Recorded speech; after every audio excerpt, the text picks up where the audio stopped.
Hi, Fashion Dolls. It is Wednesday, August 14th, and welcome to another episode of Style by Stevie. Now, today we are going to be talking all things beauty. I took a bit of a break. We had two shows scheduled, one for yesterday and then one for Monday. Unfortunately, my guest couldn't be with me, but we are definitely going to get back on track, I promise. It has been so hectic this week. We have the DNC that is coming up August 19th all the way up until the 22nd. It is election month, so all throughout this month I'm going to be giving you guys all on what's going on. Trump is already trying to steal this election and cheat, y'all. So we are going to keep an eye out on everything that Republicans are trying to do. But here nor there, Fashion Dolls. It feels great to be back. So we're going to get right into all things beauty with our very, very beautiful special guest now. She's a dear friend of mine, and we have already did several beauty conversations together. So we're going to be talking about all things beauty today. Can y'all hear me and can y'all see me? I hope you all are doing as wonderful as I am. All right? So, hi THP, I'm sorry. And she's also coming on the show as well too. So before we get this conversation started, we're going to do a mental health wellness check-in for my sisters out here. Black women, this election cycle is going to be tough. It is not going to be an easy one. We have to fight for our freedoms and our rights out here, not just as black women, but as the black collective, the black population. Please protect your peace, my sisters, because we're seeing so much with misogyny and racism, and it is now coming to a head in this country. So for my black women out here, please protect your peace. You are divine, you are sacred, you are needed. And we are now fixing to have the first African American woman as president. I got a feeling that Kamala Harris is going to win and knock this out the water. And I need to know who's all riding with me. I've had to unfollow some people. I've had to block some people. I interviewed a Trump supporter here on my show. Had no idea. Blind, didn't even see it until I opened my eyes and he did a post one day. And now I see that he's supporting Donald Trump. And he's black and he's a part of the queer community. So that's all I'm going to say. Today we're going to get into some things, beauty today, to kind of lighten the mood. But I wanted to start off the show by giving flowers and homage to us as black women, not just black biological women, but as trans women. And I know that it's been a very difficult turning on the news every day and seeing the things that are being spit at our Madam Vice President, soon to be Vice President. And I must say this, that Donald Trump is now the face of racism officially. He's been a racist for years. Donald Trump has been racist since 1973, since when he refused to rent to black tenants. So right now my format on my show has been very political because you guys know where I stand. I stand with blue. I do not stand with red as a black trans woman. But that's neither here nor there. I wanted to start the show off with giving grace to black women because we've endured so much throughout this election cycle. So today's show is going to be light and fun.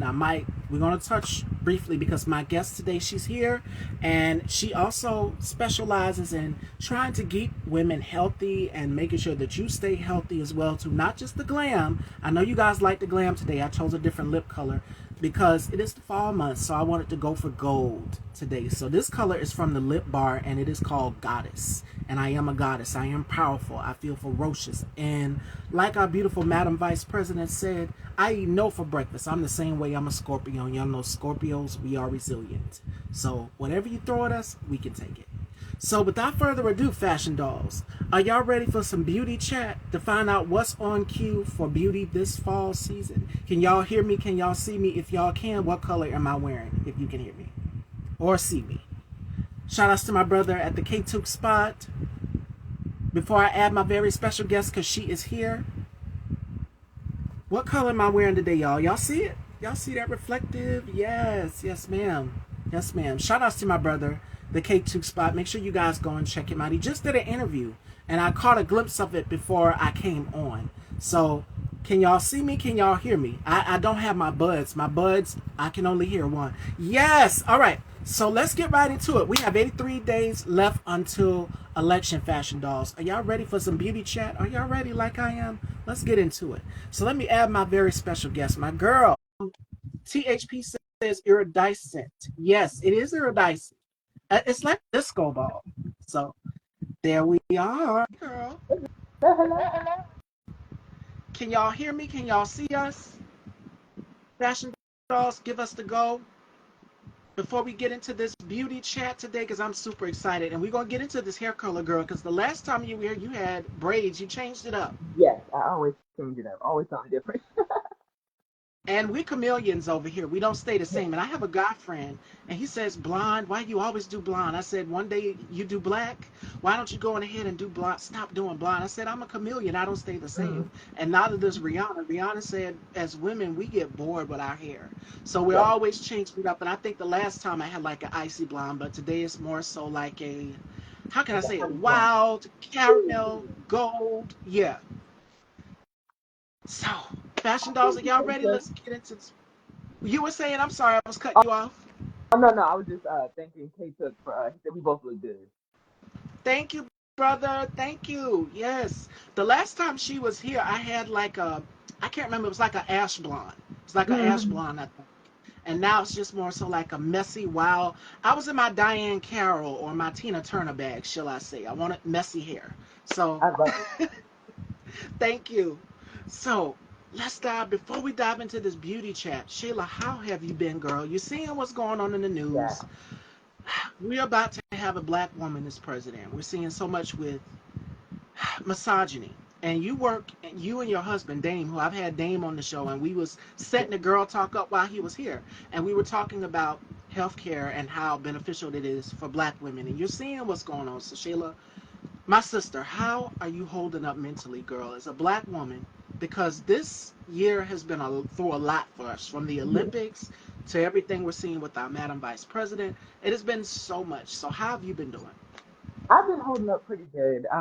It just helps that my family and like Damon and stuff like that, just to have people around that kind of, I mean, not ignore it, but like don't let it like try to get to them and things like that. So it's like, you see it, you may like talk about it, but you try not to make it about your whole day because you don't, at the end of the day, want it to ruin your day. Like especially with what's going on at the Olympics and the stuff that people have been saying Girl, and things like just the little microaggressions that you see kind of just happening all over. It's just kind of like if you let it get to you too much, then you start to get like really irritated and you don't want to bring that into your daily life. You don't want to, you're trying to go about your day and do your business and you're so frustrated all the time. But it is hard to not be just kind of fed up and frustrated and just over it. and we just talked about hair, and I'm pretty sure you've seen the conversation with Simone Biles. Hmm. You were the first person I thought about, and myself as well too, because I stay changing up my hair. My brother Kate Tukes, as a man, he can attest to that. She changes up her hair, and even some of his family watches the show. They're like, "What hair is she gonna have today?" And then one of my male guests, Kenyon, he said the same thing. "What hair is she gonna give me today?" I don't stay the same. As black women, we're Hmm. not among us. We don't stay the same as it pertains to our hair. Yeah. And y'all have realized, me and Shayla are both in the Carolinas. So let me Hmm. tell you something. For the fellas out here, humidity is not a black woman's best friend by any means.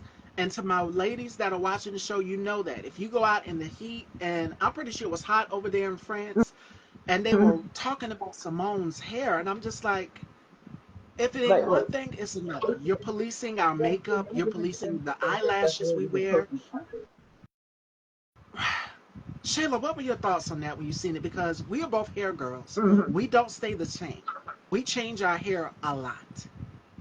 I was irritated because it's weird to expect somebody like that's like expecting the girls that do rugby to like look pretty as they're doing rugby. Like it doesn't make sense to think that somebody that is flipping through any of the athletes, like any of the girls that are up there doing gymnastics, it's kind of insane to think that as they're flipping through the air, their hair or how as they're like going out about their day, doing their routines and doing their stuff, that their hair is gonna just stay unchanged, absolutely perfect. It's not gonna move unless they're the synchronized swimmers and they're like literally flicking it down with gelatin, their hair is gonna get messed up. And it's weird that no one, like, they were pointing that out for like gymnastics when, like, you could tell that she's doing a lot, and it's like, but any other sport, I didn't see them talking about. Oh well, I didn't see them talking about the black girl that won fencing. I didn't see them talking about, oh, when she took her helmet off, her hair was a mess.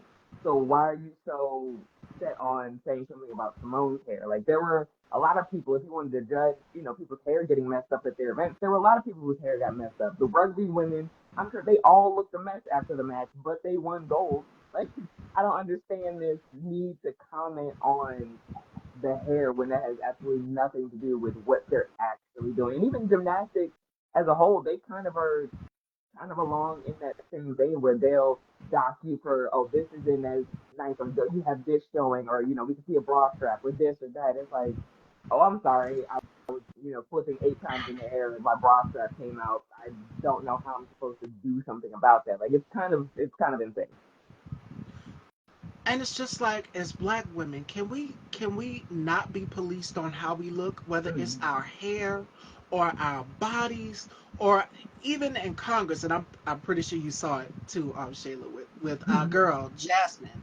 And what's old girl said? Okay, black women, that you do know that is an aesthetic of a black woman. We wear eyelashes, we Mm-hmm. wear baby hairs, we brush our baby hairs, the side, we do all of these different things, and we're policed on it. And I say thank God for the Crown Act. Tim Yeah. Walz, who is her running mate, also took part into signing the Crown Act. Mm-hmm. So because we know that when we go in the workplace or schools, we are oftentimes policed on our hair. Yeah. So I had to start the conversation off on hair, because me and Sheila, we talk a lot about not just the face, but we talk hair in our girl talks as well too, because it is a part of the aesthetic of black women. We're known, we, I think, are the most spenders on Mm-hmm. weaves, bundles, Yeah. wigs, whatever. We are the key spenders of all things beauty as it Mm-hmm. pertains to that. Black women are the highest spenders Yep. as it pertains to going to the beauty supply store. We'll clean a whole beauty supply store out Yeah. because there's so many options. Me and my mom And went there's to so the many beauty things you'll supply store use. yesterday. Weave, Right. barrette, uh, braiding hair. Like, you'll find a use for it somewhere. They want us to wear our hair the way they want us to do it, but it's just like, no, Mm-hmm. we're gonna style it the way we want to. Yeah. And Cicely Tyson told Erica Alexander from Living Single, she said, don't ever let anybody tell you how to wear your hair. And as black women, we have now stuck with that mantra. And Yep. it's just like, we can't do anything and be great. We're policed on our bodies, we're policed on our hair. And not just that, but in the schools, you can't walk across the stage if you got, like Shayla mentioned, braids or Mm-hmm. dreadlocks. Hey, Dame, your hubby is here, girl. Oh, hey, girl. Yes, and the kids. The, My son's trying to break into the why room. why is it that the kids? Why are y'all so worried about what the kids are doing? This up here should matter, Yeah. not the braids, not all of these things. But I wanted to start the show off with that conversation. Yeah. Now, my girl Shayla here is also a coach as well, to a health coach, as Mm-hmm. well as her husband Dame. And me and Dame, we had a great conversation. We were talking about eating things in moderation and drinking different. There's so many different water brands out here on the market. Mm-hmm. Now, Shayla, we know for black women, we tend to have the most health issues. So we're seeing that with the disparaging issue, and our Madam Vice President brought it up, is that black women suffered the most as it pertains to maternal health Yeah. care, as it pertains to a high infant mortality rate. And black women also suffer from diabetes, not just black Mm-hmm. women, but black men. And it runs in our family. I told you guys, it's in my family, from my grandmother to my dad to my mom to my oldest brother, who I spent time with yesterday. And I'm Mm-hmm. seeing them having to test their blood sugar. Oh, it is so annoying, because you have to prick your finger with that machine every single time. You got to check Yep. your blood pressure. So I know all about it. So, Shayla, what are some tips that you can give for black women, not just protecting themselves mentally from everything that is being thrown at us in this election cycle with racism, Mm-hmm. from intersectionality, misogyny, all of these things, and then being denied health care in the doctor's office. What are ways that women can make sure that they stay healthy during these times? I mean, a good way is just to make sure whatever state you're in, hopefully you're in a state that, hasn't taken away too much in terms of healthcare for, women and just, I mean, in general, people. But I would say first you got to make sure that whoever's in office is actually going to do something to try to protect the healthcare. Because I was actually pleasantly surprised when we moved down here. I was just about to have our son, so I had him here in South Carolina, and I was actually really shocked at how nice and how well the hospital took care of us, and like they listened. I didn't have any like real issues. Like it wasn't like I had to really advocate for me to get something. Like when they were stitching me back up and they were because I had like a minor tears and they were like I like could like feel it a little bit still. Yeah. And because she noticed me jump and she was like, "Are you okay?" I was like, "I can still kind of feel it." And she was like, "Oh, well, let's get you some more, pain, like let's numb you again because if you can still feel it, I don't want you to feel it at all. Like you shouldn't really be feeling any kind of Yeah. discomfort while this is happening." I mean, they were super nice. Even the doctor, he was a white male doctor. He was nice. Like I was ready to give up. I told him I can't do this. Like he was very calm, very sweet. He didn't like, say anything to Damon, like be rude to him. It was a very like calm experience to have with like the hospital, and I was thankful for that because I mean down here, depending on the area, I don't know what the area is like. We just really moved down here, so I'm not sure if the hospital is gonna be great. It's like right in the middle of COVID, so I'm like, I don't know what's really gonna happen. Are they really gonna be good, or we're just having to basically go with what we got because we don't have time to really sit there and figure it out. So I would say if you can figure out what you really want, like if you would rather have a doula or a midwife be at your house and do that, and that's gonna be better for your mental health, do that. Don't think you have to go to a hospital if you don't want to. I think a lot of people, especially with maternal health, they kind of go with what is known and they don't know that there are so many other options that you can have. And if you and even in the hospital, you can request to have a midwife or a doula. Like it doesn't have to just be the doctor there. It can also be other people there to help support you that may advocate for you and stuff like that. Make sure your family can advocate for you if they're allowed to be there. Make sure you have people around you that are gonna be like, no, if you can't, you're not in your right mind. They can be like, no, I don't think she would want that, or I think you should, give her more pain medication and stuff like that. Because without that, Yeah. sometimes they'll just railroad you. Like I've heard horror stories of women saying that they got made to do like a C-section, emergency section, or they got induced, and they, because it was taking too long and just not really being listened to about what they wanted for their pregnancy. So now they're like traumatized. I was fortunate to have probably I guess one of the best experiences you can have. The hospital was great. They gave a celebratory meal afterwards for me and Damon. It was a nice little like steak dinner. The nurses were super sweet. Like they were surprised I was up and walking. Like they were probably the best hospital I've been to. And I'm like, I know I was fortunate to just be in an area in the South where it wasn't going to be that bad. Yeah. Just luckily, because we could have been somewhere where the care I would have gotten would have been horrible, and then I would have been one of those stories where it's like I wasn't listened to, no one cared, no one checked on me. But I mean, like I said, you just really have to know who's in office and what they're fighting for in your area, because it really does get down to like county level. A lot of people don't pay attention to their local Federal, elections, and I'm local, count. yep, Yeah. I'm seeing so many like municipalities, like those little towns and parishes and places like that that are getting people in office that are messing up the area, and there's really nothing they can do because they're trying to get these people out, but they can't vote them out because of this or that, or because now that they're in power, they're changing the rules to make it so that they're saying that, and it's such a small town that none of us are really going to notice, and it's not going to make national news, but these small towns and that's suffering. And there are people that live there. There are people that actually have to rely on the resources of that town. And so for them to have somebody in office that's not for the betterment of the people is rough. So it always is going to come down to whoever is in the office in the area that you're in. Hopefully aligns with what you would like to do for your family and yourself. Absolutely. And that's important because we need health care. And when we go to the doctor's office, in this Project 2025 memorandum, they are talking about completely doing away with Medicare and Social Security. Mm-hmm. That can hurt so many people. And like Shayla said, a lot of women are not fortunate to go to the doctor and have the experience that she had or that I had, or go to the OBGYN and Hmm.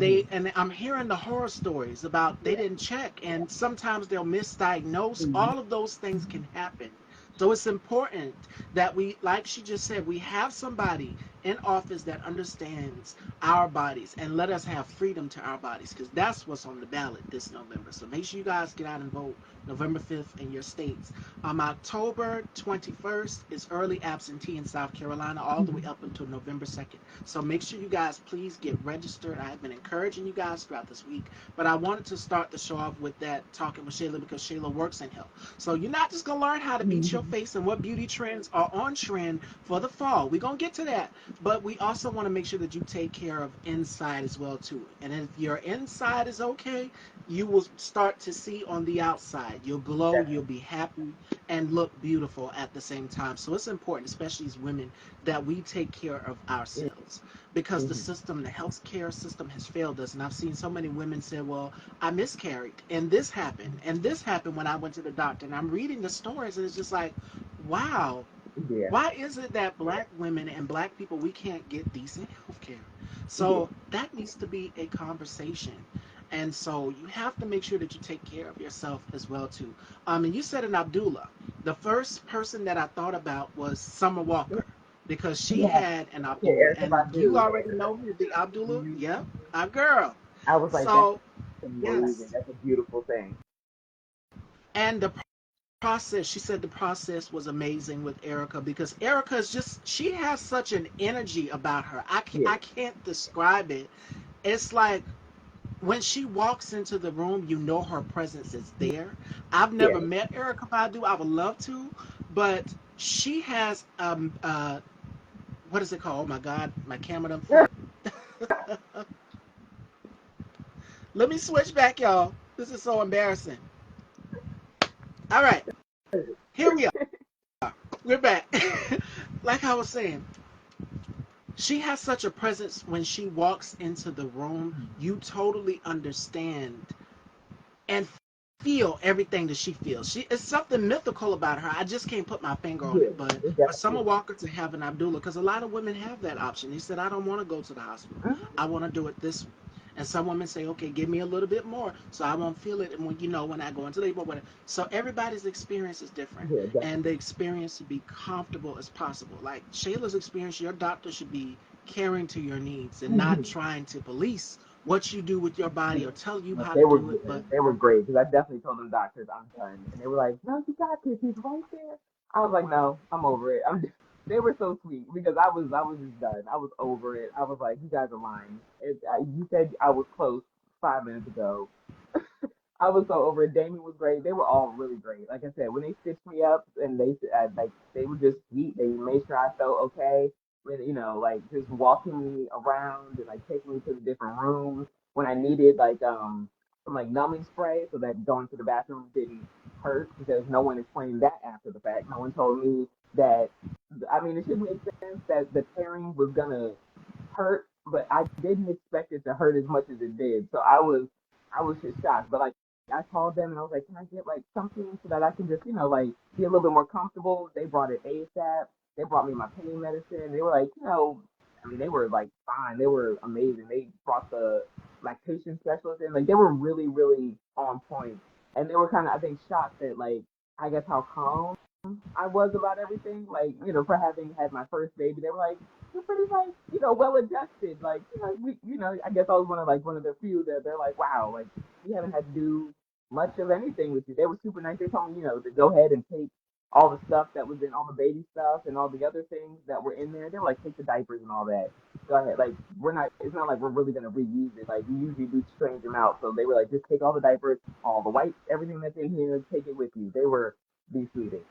So yeah, I applaud the hospital around here because they really do care about their at least in my yes, experience, they seem to really do care about like the people that come in there. I didn't feel rushed. I didn't feel like I wasn't listened to. Like even the when I first got admitted, the lady was like, "Do you have to throw up?" When as she was doing my check-in, and I was like, "No, I think I'm fine." She was like, Okay, are you sure? I was like, well, let me get the little bag just in case. She knew. I threw up like 2 minutes later.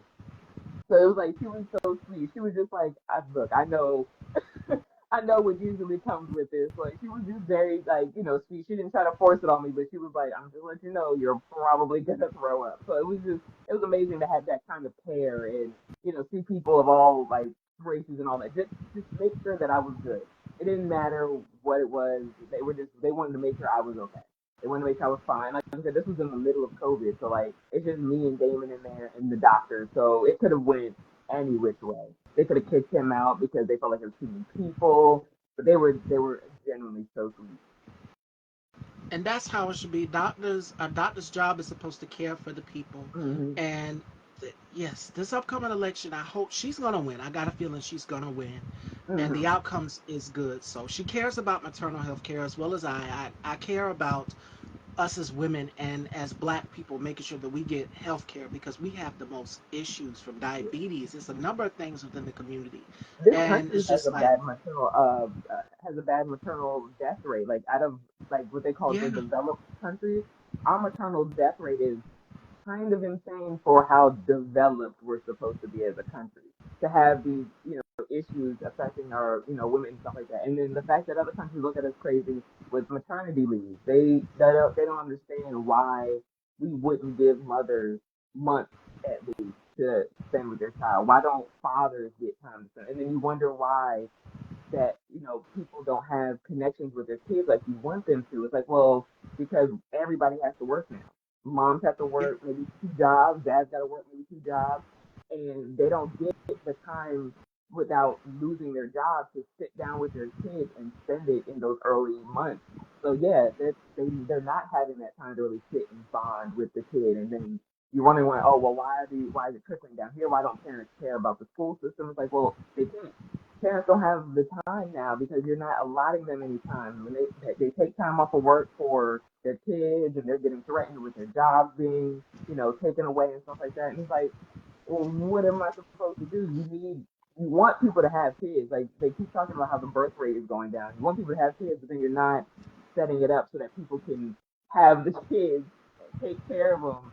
But then you want to talk bad about them when they do have them, like can't or like struggling to take care of them. It's like you can't win. There's just no chance where you win at this because it's like every step that is saying, well, it's your fault that this is happening. Oh, well, we can't do anything about it. You should have planned better. It's like, plan what better?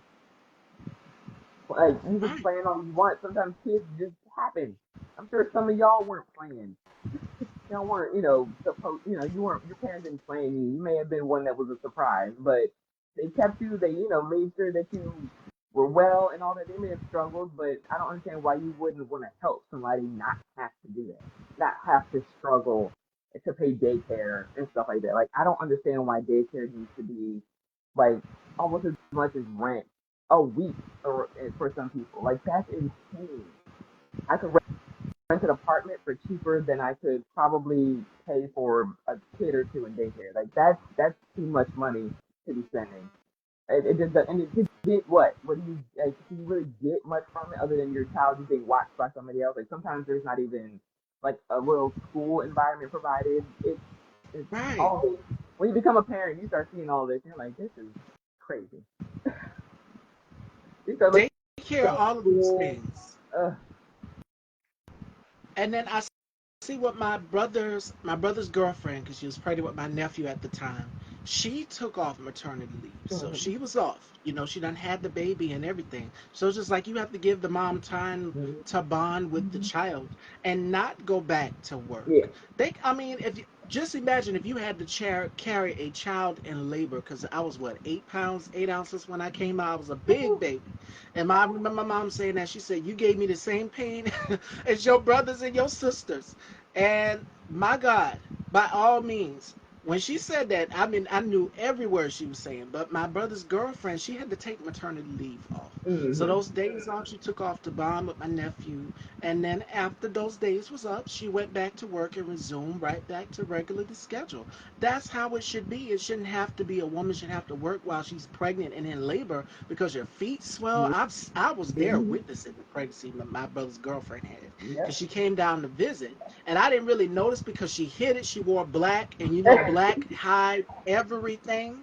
So mom said, "You didn't look down at her stomach." I said, "No, I didn't. I just hugged her." I said, "Oh, now, now I Like I understand. wasn't Now I trying to see." tell. Yeah, I'm not trying to Yes, she say. hid it so well, girl. That's amazing. Hi, nurse.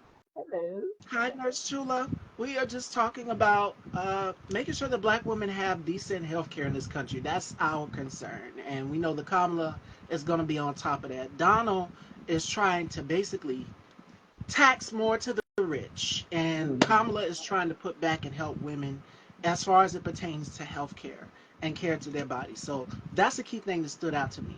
So make sure that you guys are staying safe, staying healthy. There are so many things going on out here, so make sure you guys protect yourselves, stay safe, and most importantly, talk to someone, talk to medical experts Yeah. out here, ask questions, don't be afraid to ask questions. And my mom, when she goes to the doctor, she asks questions. I Hmm. went to the allergy specialist yesterday because you guys know I have allergies and asthma. Those are my Ooh. weaknesses right there. And I told Shayla was like, "Girl, I'm stuffed up." I said, "How you doing?" And she told me she was stuffed up. So I totally can relate to that. I know in the South, the pollen count is so Oh yeah. much, It's and crazy it down is there. the worst when the springtime gets here because it's just like your car is covered, the I thought it was porch, the bad in entire Maryland. porch. Maryland has nothing on the Ooh. amount of pollen that I've seen down. It turns everything green. Everything is covered in green. I've never seen this much pollen in my life. Insane.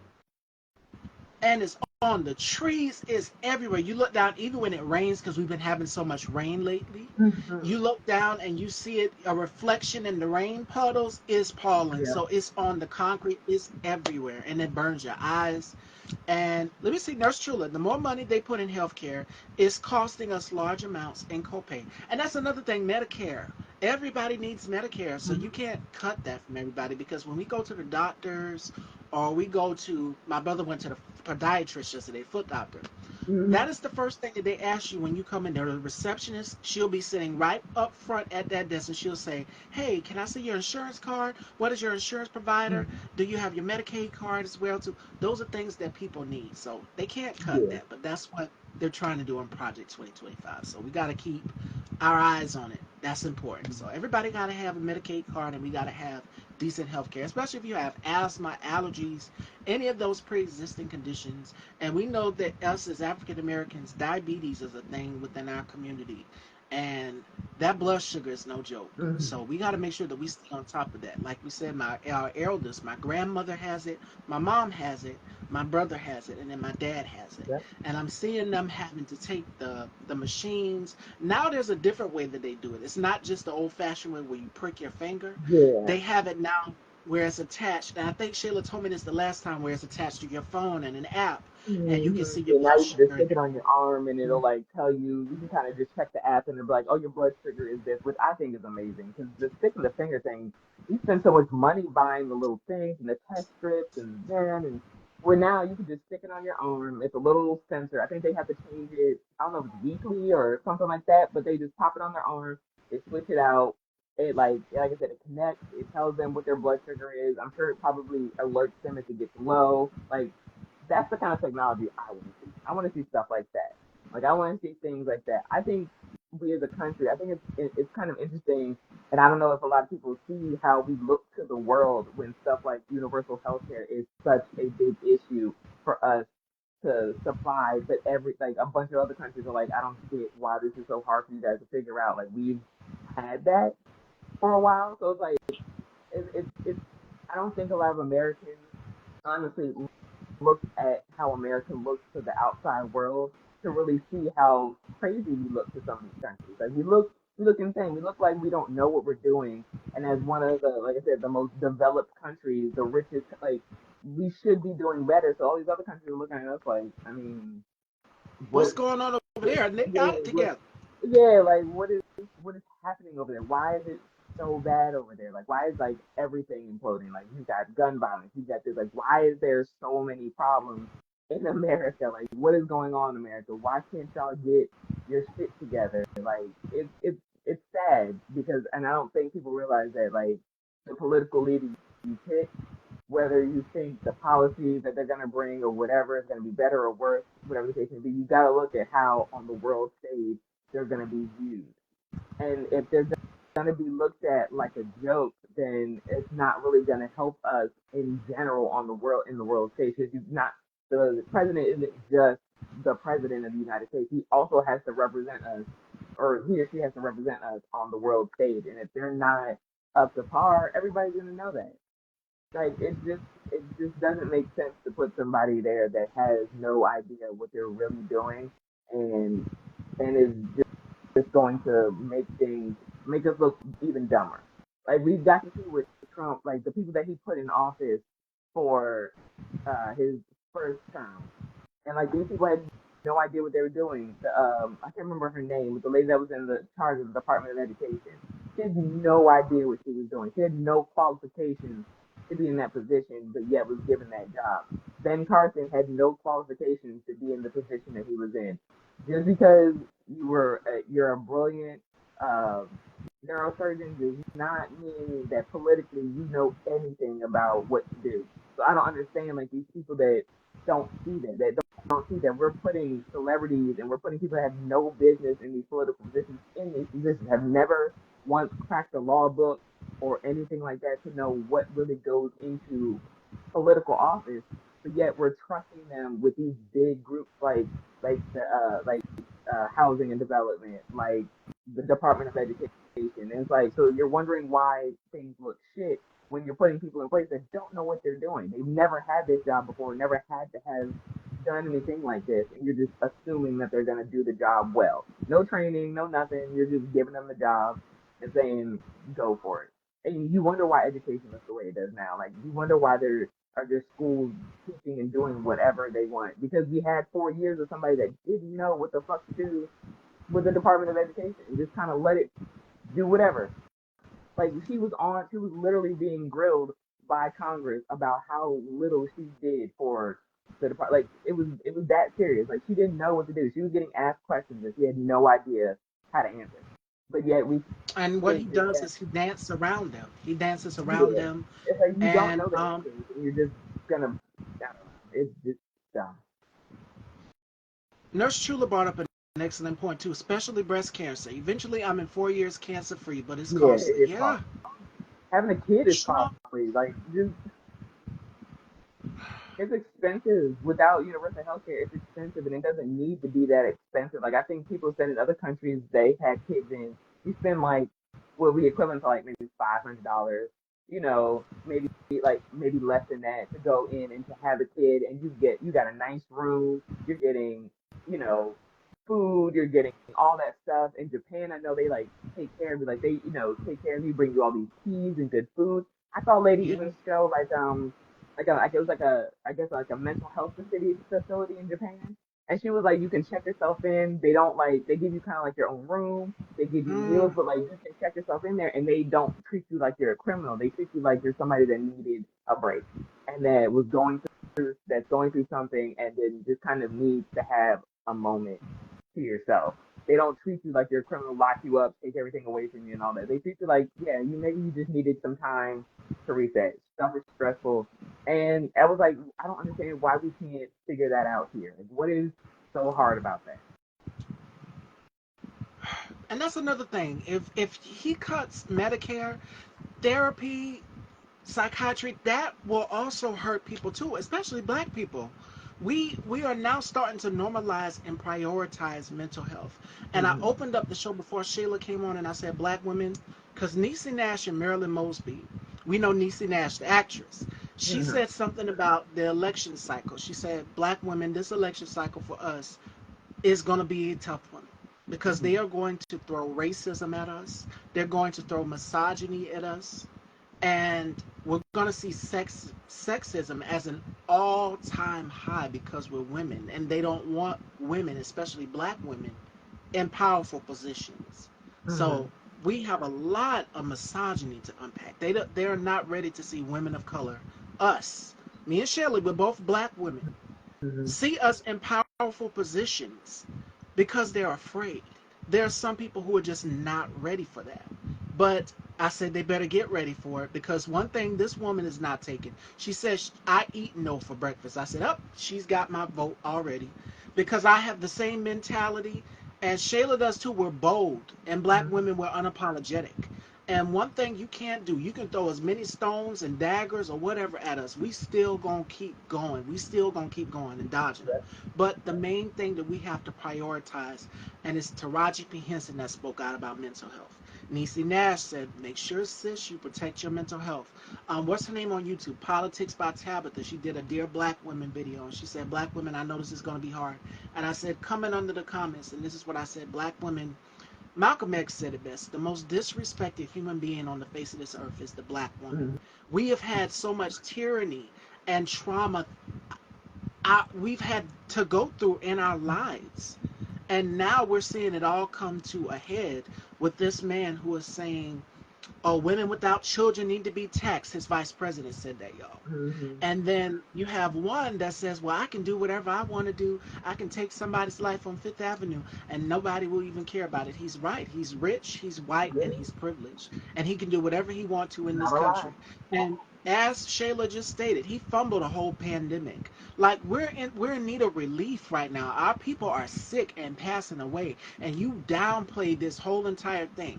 And as Shayla just stated, Congress held you accountable. Mm-hmm. They nailed you to the cross. And now to have the Supreme Court throw it out and say, hey, we're not going to look into that.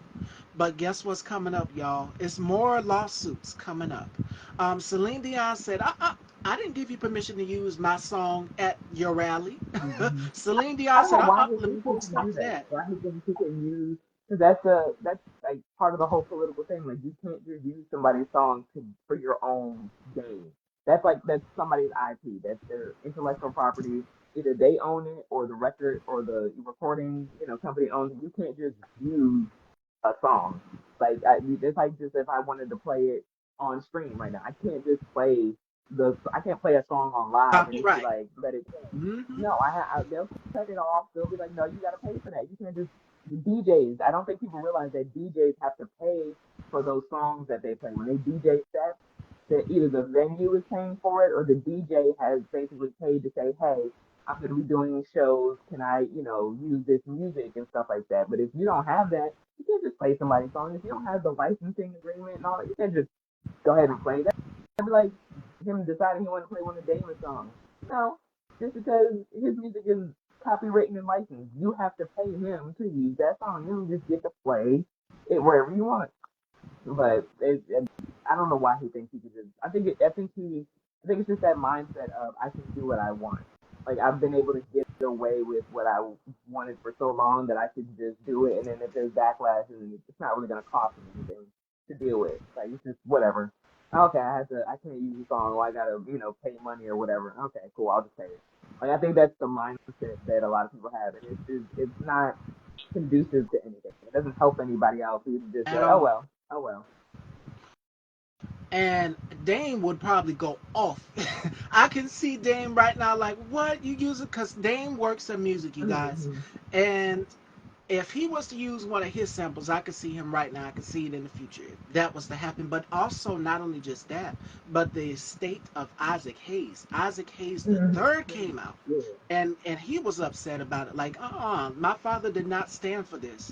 What you stand for is deeply rooted and totally against women. Isaac Hayes would not represent Mm-hmm. that.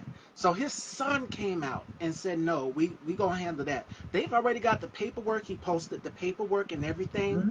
saying that we're gonna take action because you should not be using someone's legal property. Didn't I tell y'all about copyright? And even with Yep. me, I try not to play certain videos while I'm doing an interview. I say, I've watched the video, but I just don't play Mm-hmm. it. Yep. I Because you don't. never know. You never know what could get you copyright strike and stuff like that unless you get the permission of whoever's thing it is. then yeah. But if you don't have their permission, you can't just play it. Like even on Twitch, like they'll you can I think Twitch has now added like a DJ program. So now people can DJ on it, but they had to probably go to these music companies, say, Yeah. hey, we want to have a DJ program, pay the music companies whatever amount of money they needed to pay for them to be able to do that. So now creators can go on there and they can play the music. But other than that, you can't just think that somebody because it's a song that you can just do what you want with it. That's somebody's property. They created this thing. Because it's not physical doesn't mean you just get to take it. It's like going to somebody's store and just being like, "Well, I like it, so I just took it out the store." No, that's an item. You got to pay for that. That's a thing that Right. I made. You have to pay for it. Whether you And pay me directly or you pay the person that I published it through, you have to pay for exactly. And Kamala, she did the right thing. We know Beyonce. If any of y'all play her music, she coming for you. Ivy Park, Part One it. Entertainment is coming for you. That she doesn't play any games. So Yeah. Kamala said for her rallies, she asked Beyonce for clearance, and Beyonce gave her the green light and Mm-hmm. said, you know what, you can use my song.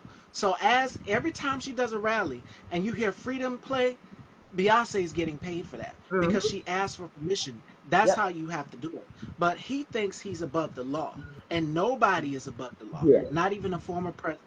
So he can try every trick in the book, but we're on to your games. We're on to every one of them, every one of them. I think As that far and mindset. I think a lot of pertains to health. politicians have that mindset of they're above the law. They like I think they feel like they can't be touched because of how long they've been in office or whatever the case may be. I honestly think there needs to have been an age limit on how long you like an age limit and a term limit on how long you can be in Congress and like how we have for the president. Like I think honestly there should be an age limit on president too. Like Biden's cool. Biden was old. If Biden 81. was like I feel like there needs to at some point needs to be like Mitch McConnell. Like there needs to be an age limit where we're like, okay, like just because you're still functioning doesn't mean that you can necessarily function at the job at a high level, and Right. that's what we kind of need. When like, it sounds sad, but it's like you don't want to tell somebody, oh, I'm sorry, at 80 you can't do this, but like if you may not be able to, or you may have to prove, like I hate saying that, but you may have to prove, like, you can't just be putting anybody there regardless of age. Like, I don't, we got to kind of be a little bit more realistic about, like, okay, when they hit a certain threshold of age, unless they've been doing something amazing with their mentality, it's probably going to start to diminish. Like, I don't know what happened with Mitch McConnell, but he literally froze in front of that crowd. Like you don't want that, even though he's on the other side. Like you just don't want to see that from a political leader. Like you don't. Well, that looks kind of crazy to have him just sit there, not move. Like that something happened, and that's sad to say that like he's still, and like just being still in office that long. Like he probably should have retired years ago. That man should have been out Right. there I don't know how long ago. Like some of these people need to just step aside because their ideals are old. Even I hate to say, even some other people on our side, it's like you mean well, but your ideals are kind of old, like archaic. Like we need Trying to somebody kick us that is, back. yeah, Right. like we need somebody. Like I get that you mean well, but like some of the stuff you're doing isn't going to help us move forward. We need somebody that's young that's going to be like, okay, these are the ideas we have for the future, but a lot of them just assume, oh, the young people don't know what they're doing. They don't have this country's best interest at heart. It's like, well, you guys want us to be like we were back in the day, and it's never going to be that anymore. It's 2024. We're not going back to 1964. Like, Absolutely it's not. not going to be that era anymore, whether how much you liked it or thought it was better or whatever the case. So you need to start thinking, okay, it's 2024. What is America going to be like 20 years from now, and how do we want it to be? You can't keep thinking, oh, well, when I was young, this is how America was, and so I want America to go back to that. It's not. It's sorry. We're moving forward. We've got all these other countries moving forward with technology and what they're doing and all that. We as this country cannot keep trying to go back to the good old days, as they call it. Like that's gone. It's gone. Stop trying to go back to then. Stop it. Like just accept that we are now in a new era, and you're going to have to adjust. If you don't want to adjust in a way that like you're gonna have to figure it out. Like it may not make you comfortable, but you're probably gonna have to adjust. Not everything is gonna be for you what you like. There's stuff that's happened as I've grown up that I didn't like, but I mean, it was like I have to adjust because Right. whether it, whether was what I wanted or not, now I have to figure it out. Like we're just gonna have to suck it up and figure it out. Like it is what it is. And I think a lot of people don't want that. They want it to stay the same. They don't want anything hard to happen. They don't want to have any kind of strife or struggle. They want it to be perfect. They want it to stay exactly how it's been, and they don't want nothing to change for them. And I'm like, you gotta, like Obama said, like you gotta change. Something's gotta change. Exactly. Change was his Because we whole thing. can't stay in the same place forever. Like, Yeah, things are evolving. and I think people are scared of that. I think the reason why a lot of these political people are trying to hold on so hard and fight so hard is because they're afraid of what the change is going to be. They don't even know what it is, but they're so afraid of what it could be that they're willing to just halt everything and have nothing happen. They would rather it just we just all be at a standstill. Like we've seen Congress, I don't know how many times in the past couple of years, uh, going to what is it like what is it where they like couldn't figure out what the budgets are and stuff like that, and so they end up having to like go into recess and do all this. I guess just like why I don't understand why we're having such a hard time getting together and just figuring it out. Like at the end of the day, once you if the federal government can't figure it out and they shut down, now you're affecting all federal employees. Now you're affecting people whose like livelihoods are at stake. Like cause they're not getting paid now because the federal government decided that they couldn't figure it out. Let me close my blinds real quick. Sun started shining through. There we go. Okay, I have to look at that. But so yeah, it's just interesting to see how politically people want it to stay how it's been and not see where it could go. See where once we have these newer, fresher blood in here, what could our political landscape be like? It may be better. We don't know because we won't allow it to happen. And we won't know unless we try. So Yeah, they have to gain an open mind and a sense of awareness to the times yeah, that we're in because we're not going back. This is a whole new generation. You got Gen Z, Gen X, and hmm another generation that is going to be coming after that. yeah, So we have to move forward. We can't go back. We're not going back. And some of your policies are very old fashioned. hmm And that is going to turn a lot of people off. We yeah, don't want to go back to the times where we were divided and having to go in separate places. We don't want to yeah, do that. We want to move forward. So definitely, and especially for healthcare, going back in the day, I've read stories about black people being denied health care. hmm So we need health care. When we go to the doctors, again, like I said, the first thing they ask for is your Medicaid card hmm and your insurance provider. Do y'all know how high insurance is?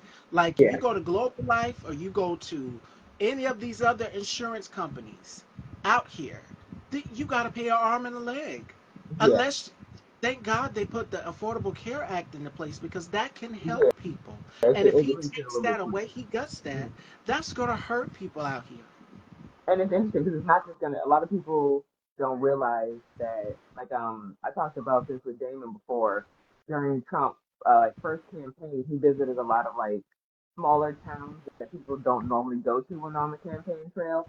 So a lot of people at those towns were like, "Oh wow, a political candidate came to our town. They normally don't come there." Yeah. So it kind of got people that were in these more rural backroads towns to be like, "Oh, well, you know what? He cares about us. Let's go vote." And then I was like, and then like because I've seen like a Vice video where like one of those coal towns or like western like up in the mountains coal towns, they're basically struggling because they thought that like you said he was going to revive the coal industry and like talking about going back to the good days where like coal was a thing. That never was going to happen. We're never going to go back to coal being a thing. So all these towns that rely on stuff like that, they ended up basically becoming ghost towns, falling by the wayside. And I don't think people understand that these policies are gonna hurt everybody. It's not just gonna hurt black people or rental. It's gonna hurt the poor, like anybody that below a certain dollar amount. It's gonna hurt them. The things that they're gonna take away are gonna affect them, regardless of your color. It's just going to be that serious. And I don't think people realize that. I think they think, oh, we'll be fine. But you got to think of these rural Midwestern towns. A lot of these people are going to be messed up because a lot of them may require WIC. A lot of them, they require these social services that they don't Yep. want to have in place because they think, because the idea is that black people are using all these resources when it's anybody that's poor is using these resources. Black, white, Hispanic, whoever needs it is using these resources. And so you take that away, you're not just hurting us like you think you are. You're hurting people that you supposedly want to care for because they're the ones also using WIC. They're also using Medicaid, Medicare, and all that. Like I don't understand how they don't see that this isn't just a black thing. Like they're literally gonna mess up the country for anybody that's poor. So you voting for him because he looks like you isn't going to help you at all. It's going to only make it so that now the things that you probably use in your everyday life are probably going to go away. These towns that you thought were going to be booming back under, no, we're not going back to those days. No one wants to use coal. We're doing everything electric. We're not going back to that. So at the end of the day, you're just voting for somebody that's honestly gonna throw you to the wayside once you get the vote. Like once you get the vote, Absolutely. he's just gonna be like, "Oh, thanks for that," and like your whole town and your whole population is just gonna be forgotten about. It's not gonna be anything that's put into place for you to succeed. It's gonna be harder, if anything, for you to succeed. Like he's not gonna give the And farming industry a boost. Like it's just not gonna happen. and not just that, but like Sheila just said, he said this, and these were his exact words. And if this doesn't make you wake up, nothing else should. He said, I don't care about your vote. I don't care about you. I just care about your vote. Those were his exact words. And he said, Christians, if you vote for me, I'll have it fixed so good you'll never vote for anybody ever again. So that he's telling you the quiet part out loud right there. Mm-hmm. So wake up, everybody. This man does not care about anybody but himself. And as we were talking about earlier, workers, union workers out here, do you know how many people got laid off at Amazon? So that could hurt them too. He wants Like I said, to a lot cut of that. they don't understand that it's like I said they like I think because they listen to the political climate and so they keep making it this black and white. Oh, this, no, it's literally going to affect everybody, regardless of your color. It if you're poor, if you're under a certain amount of money that you make, it's going to hurt you. The things that are going to change. The things that you may have to use in the future, like don't just think it's gonna stop. Like food stamps, all those social services, they don't want that stuff to be in place because the rhetoric is, oh, it's a bunch of black people that are using it up, and so we need to get rid of that because they're just using and abusing it. When in reality, like I said, it's everybody. Everybody at some point in time, black, white, Asian, Hispanic, has probably had to use food stamps with, and it's not even just bad people. It's people in general. I know people that have had good jobs that are like teachers, like friends of mine that are teachers that have been on food stamps. Like she has a good job. She's a teacher. She's not out here doing anything wrong, but she got food stamps. Like I know, like it's sad. People in college having to get food stamps because they can't afford to go to college and also feed themselves. Exactly. Like stuff like that. Like it's not these like they want to make it seem like it's these like low lives that have all these people that have 67 kids and they're Or deep, milking the system. deep No, it's rural communities, yeah, black. We know what it's, you insinuate. Yeah. yeah, it's like no, it's literally people just in general. It could be anybody that just happens to need that service. They're struggling at some point. I know families that probably are two-parent households that have probably had to use food stamps stuff like that because they just can't make it. They can't get the ends to meet, and so they're like, okay, well, I need help.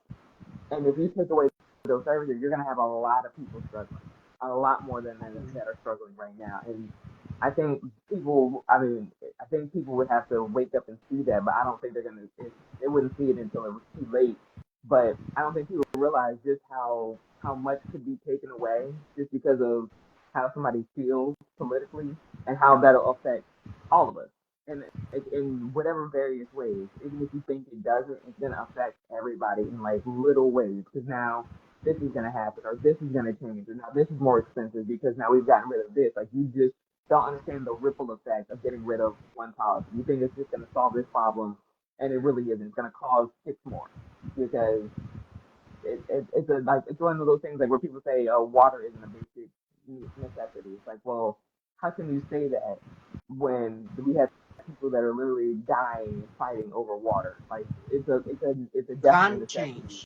That's Yeah, and another to like thing. just ignore Yeah. that kind of weird to say that like our summers haven't been hotter, to say that the winters haven't been harsher, and to not see the data that we have going back years and saying that it hasn't definitely drastically changed. It's like you have to just be ignoring everything because for you it would mess up your stance to notice it. If you were to notice it and say, okay, it's real, now all of a sudden everything else that you say doesn't make sense. Absolutely, and that the EPA, the Environmental Protection Agency, water, the climate, it's been super hot lately. We just had Hurricane Debbie. If you're in the South Carolina area, Mm-hmm. heavy rainfall, and some people's yards, I know mine are still flooded. We have a whole pond. I was teasing my mom, and my mom was teasing me, Shayla, and she said, "Why don't you go out there and swim?" She know we don't. I can't swim. I have to tell y'all the water park horror story that I had one day when we went to the water park. One day on the show, I have to do it. But we have a whole pond in our backyard. And we were coming home yesterday and the roads were flooded. I mean, as people were driving their cars, the water was going everywhere on the Yeah, sidewalk. it's So, bad. yes, we need that. We need climate change. With the Environmental Protection Agency, the weather report, the news outlets out here, we need them so that we can know that when a storm is coming. And clean water, as Shayla mentioned. We have animals. I know I have a chihuahua. And then my Mm-hmm. brother has a poodle, and she comes down to visit. So the animals have to have clean water. Even the animals that are endangered out there in the rainforests, wherever, they need water as well too. So it's important that we keep climate change. You can't cut that because that will hurt a lot of people. Yeah. We need water to bathe in. Some people will go to their faucet and get water to drink. We need these things to survive, and it's important. It's going to affect the farming industry too. If you think the climate changing as much as it is isn't going to affect how the crops and stuff like that that we get grow because the seasons are not shifting, farmers are going to have to try to figure out, okay, well the Yeah. summers are hotter. Can I still grow my summer plants in the summer? Do I have to start like the way we rotate crops is maybe going to have to change because of the fact that the the climate is shifting so much. If the winter is longer, then that means they have to wait longer to put in their crops, which is gonna mess up everything. Like it, because I noticed for a while, like sometimes like you'll notice at the grocery store the supplies and stuff like that. Like some stuff you're like, dang, it's like kind of looking like it's not as full, or it looks like they're out of this a Yep. lot. Like you can tell that certain industries are taking a hit because we're missing things. Things aren't stocking as quickly, or stuff has been out of stock for like ever, or it goes really fast. It's like, yeah, you can start to see like little subtle changes that are affecting because, like I said, you can't grow crops any old time. Like you can say, oh, we'll build a bunch of greenhouses, but that's not going to work. You know how much farmland you would have to replace with greenhouses to try to make up for the shifting climate? Like you have to figure out something.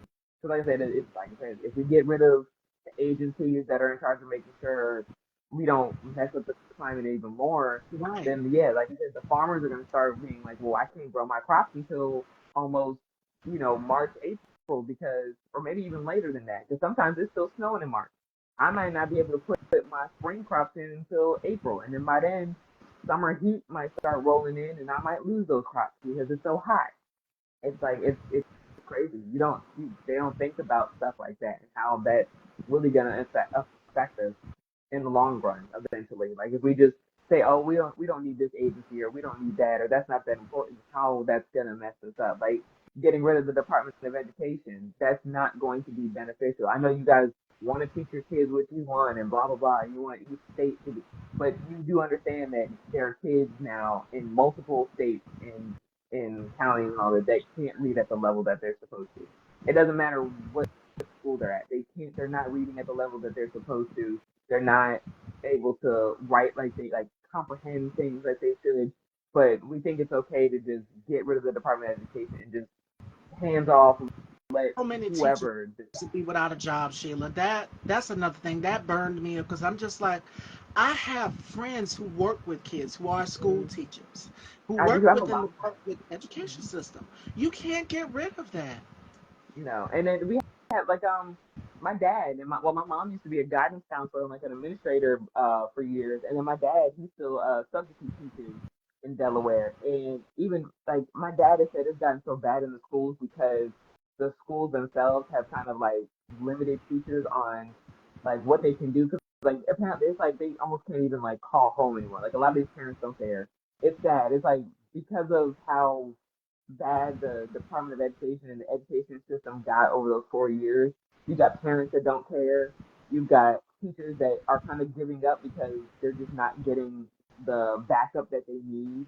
So like my dad's kind of just fed up with it. Because you get like you'll try to tell a kid to not do something, they go tell their parent, now the parents call them to school, and it's like, well, the kid was wrong. He's disrupting my class, and it's like, well, no, you can't tell them that they got to be like you honestly can't do anything because now it's the parents and the school deciding that they would rather. I don't know, it's bad. But hearing it from like firsthand from like my dad and all that, and like my friends that are teachers, it's like it's gotten kind of like there's of course there's always exceptions. There's good schools, but it seems the majority of them are just not supporting the teachers. They're not allowing the teachers, and not that you have to be rude, but I had like no nonsense teachers that like weren't mean to us, but we understood that we couldn't pull any shit in their class because they didn't Right. take it. They weren't gonna stand for that. And now you've got the parents acting like the teachers are supposed to be raising their kids. And I've heard people say that there are kids that they're getting in like fifth and sixth grade that don't know how to turn on the computer. They know what a computer is, they know how to function on a computer, but they don't even know how to turn it on because the parents aren't teaching them. Like people aren't realizing that you actually have to show kids everything. Like a kid didn't know how to iron, and they just kind of assumed that they would. Like they were telling their kid to go iron their shirt, and they're like, well, how do you do that?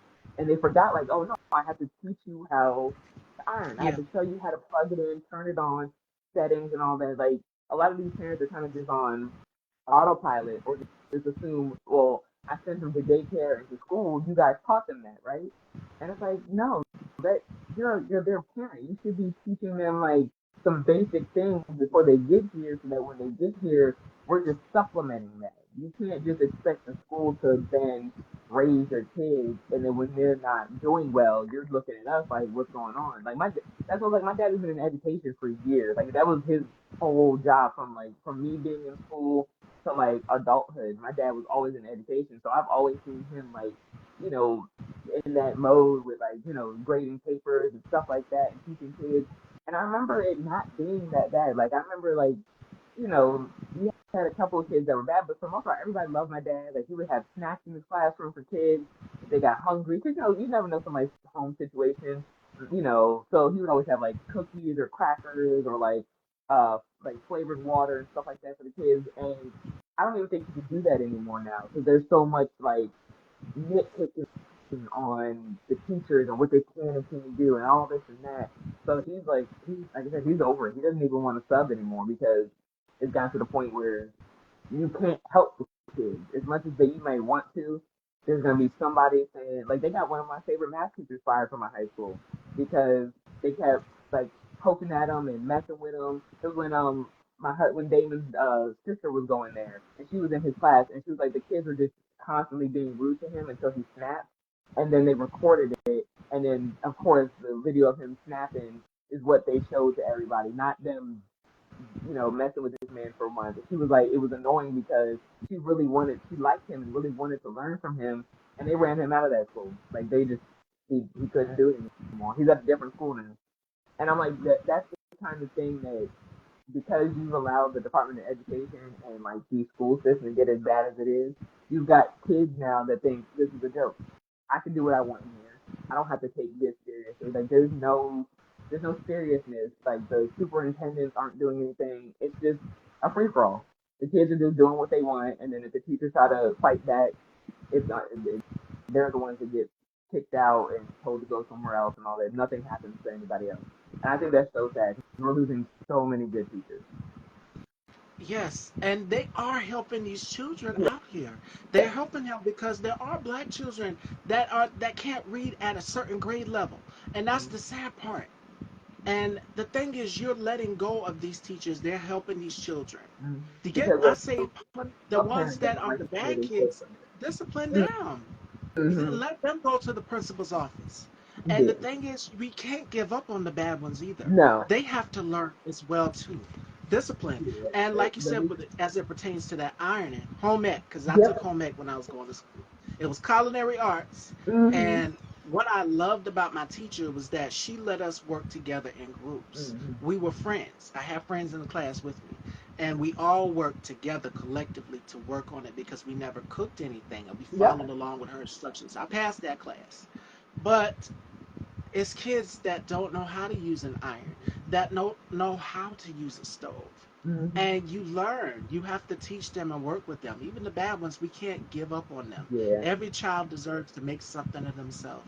And I feel it's like you said with the school system, some of them just gave up. And then some teachers have their favorites. You can't be that way Yeah. with these children Mm-hmm. because every child is different, but you have to help them as well too. Yeah. You can't give up with them. And I've noticed one teacher, I'm not gonna call her out, she would have her favorites as well in the classroom too, and this was a mathematics teacher. And I said, Mm-hmm. "Oh, well, my teacher works with me. He gives me additional help, and if I need to, I go to the next teacher that's also the same way, Yeah. that's skilled in this, and they can help me as well too." So that's how it should be. It takes a village to help these It children does. learn. And if you get rid of and cut the Department of Education all because you don't like what they're teaching, and we Mm-hmm. know what you're saying when you say critical race theory or Black history, and now you're trying to Mm-hmm. ban books, and they've already started banning books in Florida. We know Yeah. exactly what you're saying when you say that because that is wrong. You can't erase Black history. We were Yeah. here in the first, and I had the same conversation last week with Christian Barber, and we were talking about them trying to erase Black history and take it out of the schools. I'm just like, you do know the Black people, we were the first here. We have catered to so many inventions that you love, and I had everyone laughing last week, Shayla. Girl, when I tell you, I even laughed myself when I went back and watched it. But I Yep. said, if it wasn't for us, you wouldn't have a potato chip. You wouldn't even have a peanut if it Yep. wasn't for us. And for Black women, for us, we change our hair. For Black men too, because y'all go to the barbershops. If it wasn't for a Black woman or a Black man, I cannot remember his name, Garrett Morgan, and then you have Madam C.J. Walker. We've learned all about Black history throughout them. We've learned so much about them. But a Black man invented hair relaxer. So you can't get rid of Black history. We No. have contributed to so much in this country. And we know what you want to, we know what you mean by you saying, oh, critical race theory or the woke ones. We know exactly where you're aiming and you're attacking. We're not blind, we're not dumb.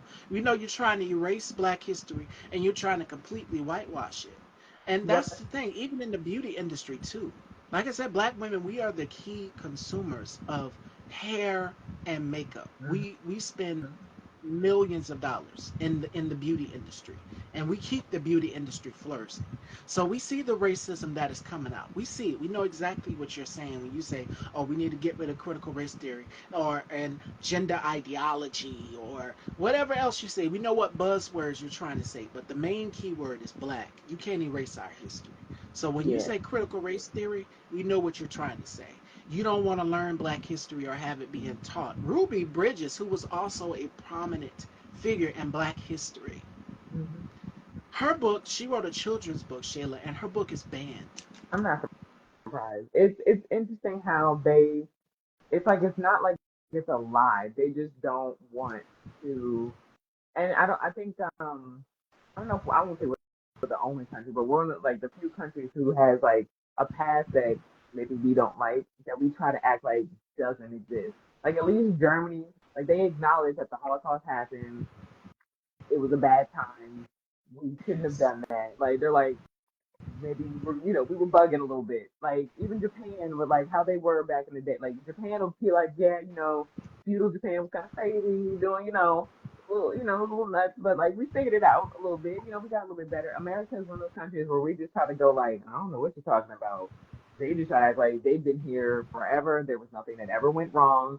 We showed up, we had fun, everybody was great. It was a great big party. We built this land. Like they try to act like none of the other stuff ever happened, and it's like that's kind of weird when we have people that were still alive and can just act like it didn't happen. You can't just Our act like ancestors.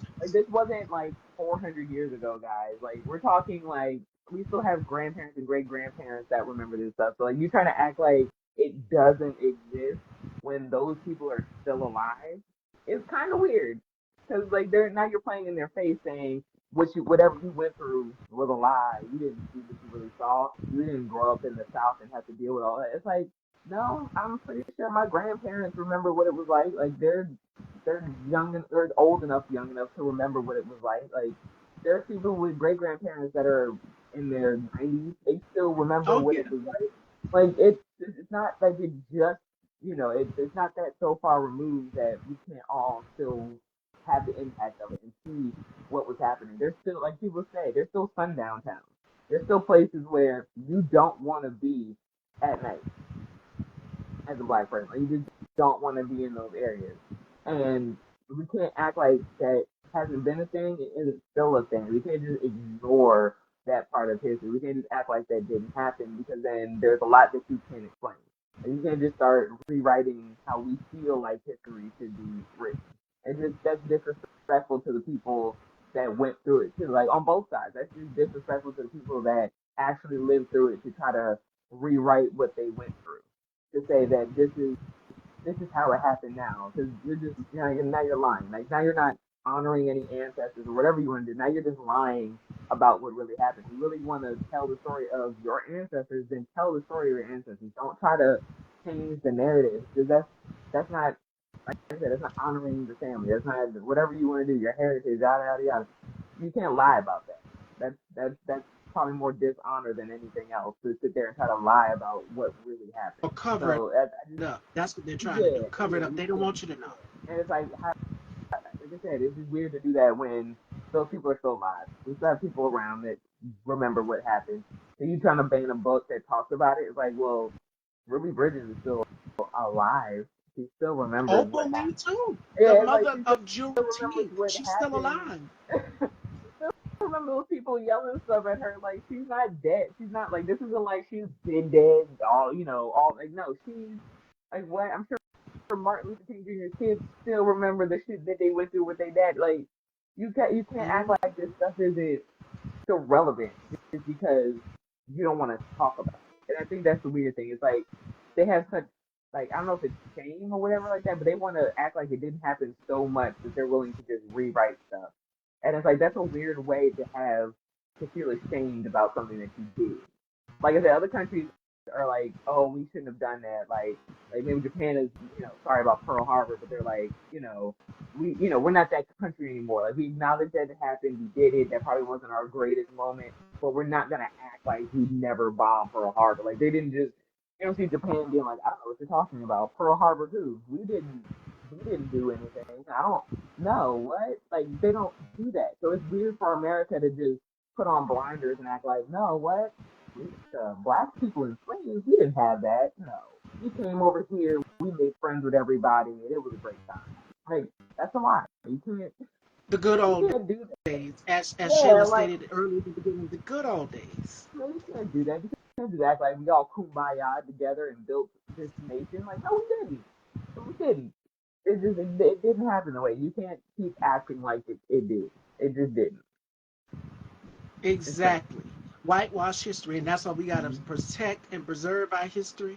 They've done banned books, but I've given you guys resources and tools where you guys can go and find these books at High Nap Town. Welcome. We're just talking about, we started off the show talking about healthcare and this Project 2025 agenda.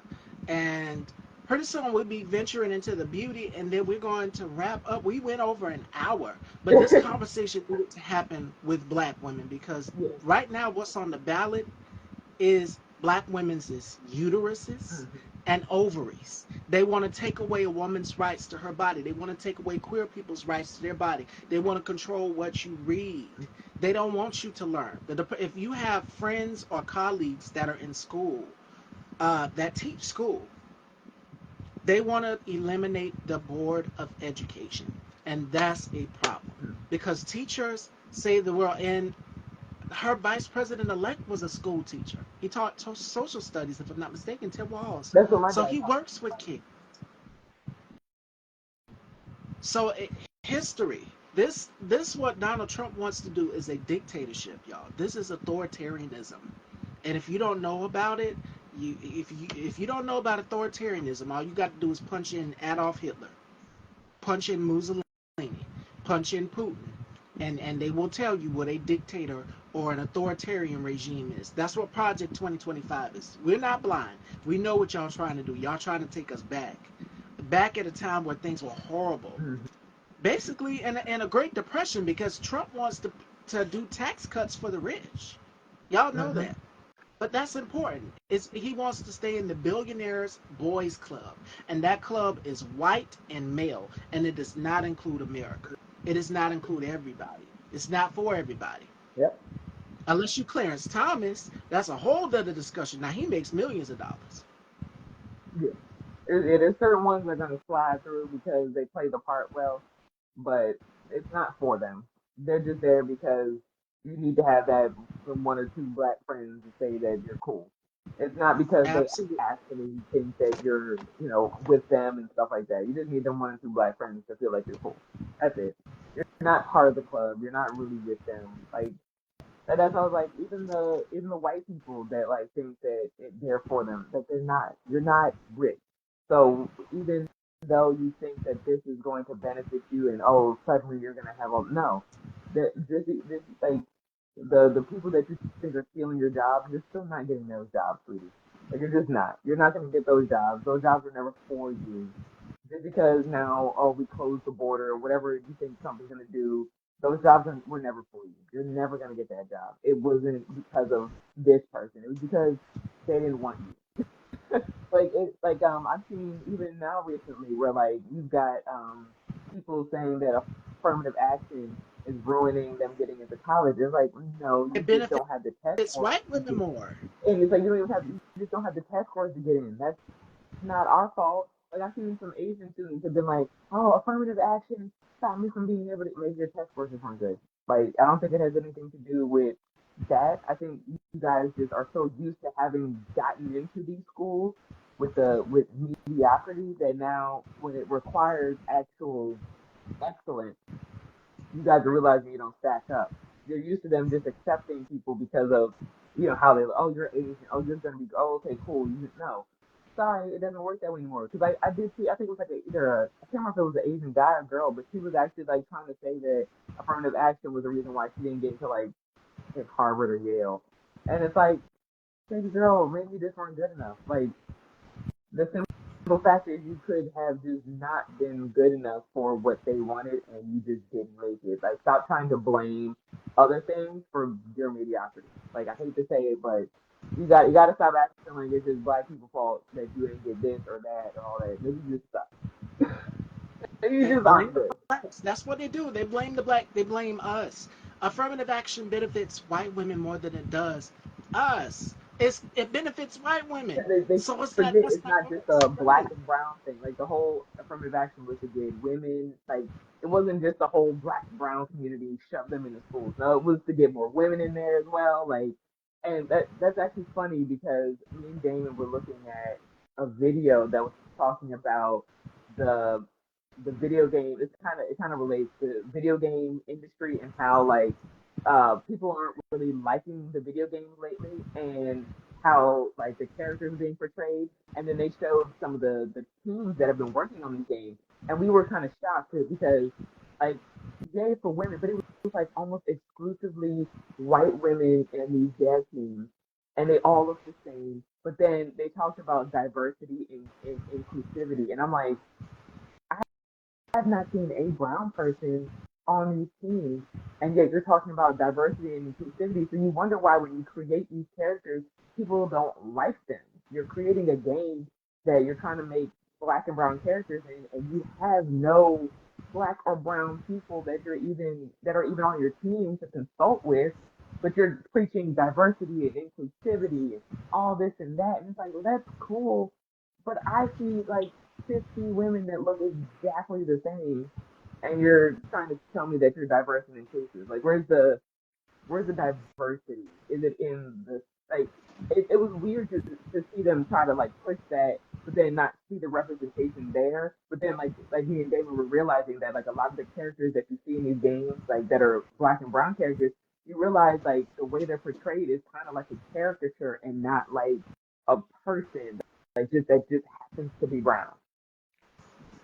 Like it was almost like they're more of like a caricature of what you would expect. And then you look at the team, you're like, oh, that makes sense. You don't have any black women, black men on the team to sit there and say, At oh, all. okay, this is how. Hey guys, we're not all like this. We don't all do this. So maybe you have like a little bit of a like you don't have to have the black girl be like if she's gonna be tough. She doesn't have to be bald. Like she doesn't have to be bald headed tough, or she doesn't have to have a mohawk like she can, it's like these tropes that you guys think is what we want to see is not. It's not. We do need. Hey, hey. I'm about to mess. Hi, Jay. How are you? But I was. Yeah, we do need to be in those spaces because it was.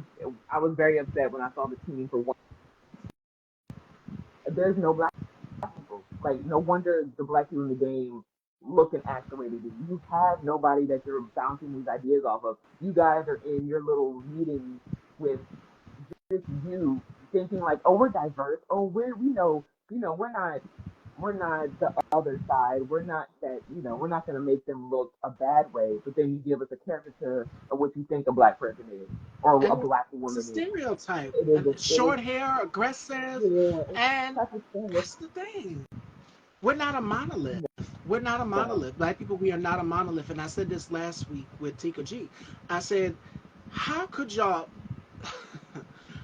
this is crazy, y'all. Y'all could probably chew me up for this. But I made the comparison because when they made the announcement that the Queen of Soul, Aretha Franklin, passed away, they put up a picture of, I think it was Patti LaBelle or another female singer. Let me tell you something. Not all black people look alike. We are not a monolith. And I said this last week on the show. I said even for Chinese people, I know they get sick. Asian people get oh sick of it God, too. They don't all. We not. We. Everybody has different hair textures. Everybody has different eye shapes. Everybody has different features. I know I look a lot like my mom.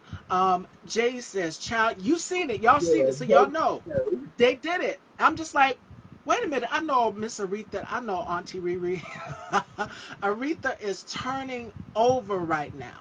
For y'all to, and y'all know there was sort of a rivalry. Let's keep it a stat, y'all. Y'all know there was a rivalry between these two women. They were both amazing singers, but they don't look alike. No, They're not the same. I mean, it's Fox it's News. it's, How could rid- y'all it's get that mixed up? it's getting ridiculous. It's getting to the point where it's like either y'all are just playing in our faces, and y'all really don't see how ignorant you look when you do that. Because like, why would you think that that was like? Why wouldn't as a because we're not just talking about shade room. We're talking about like journalistic, like actual like publications that are sitting here putting up the Yes. wrong picture. Like, I don't understand.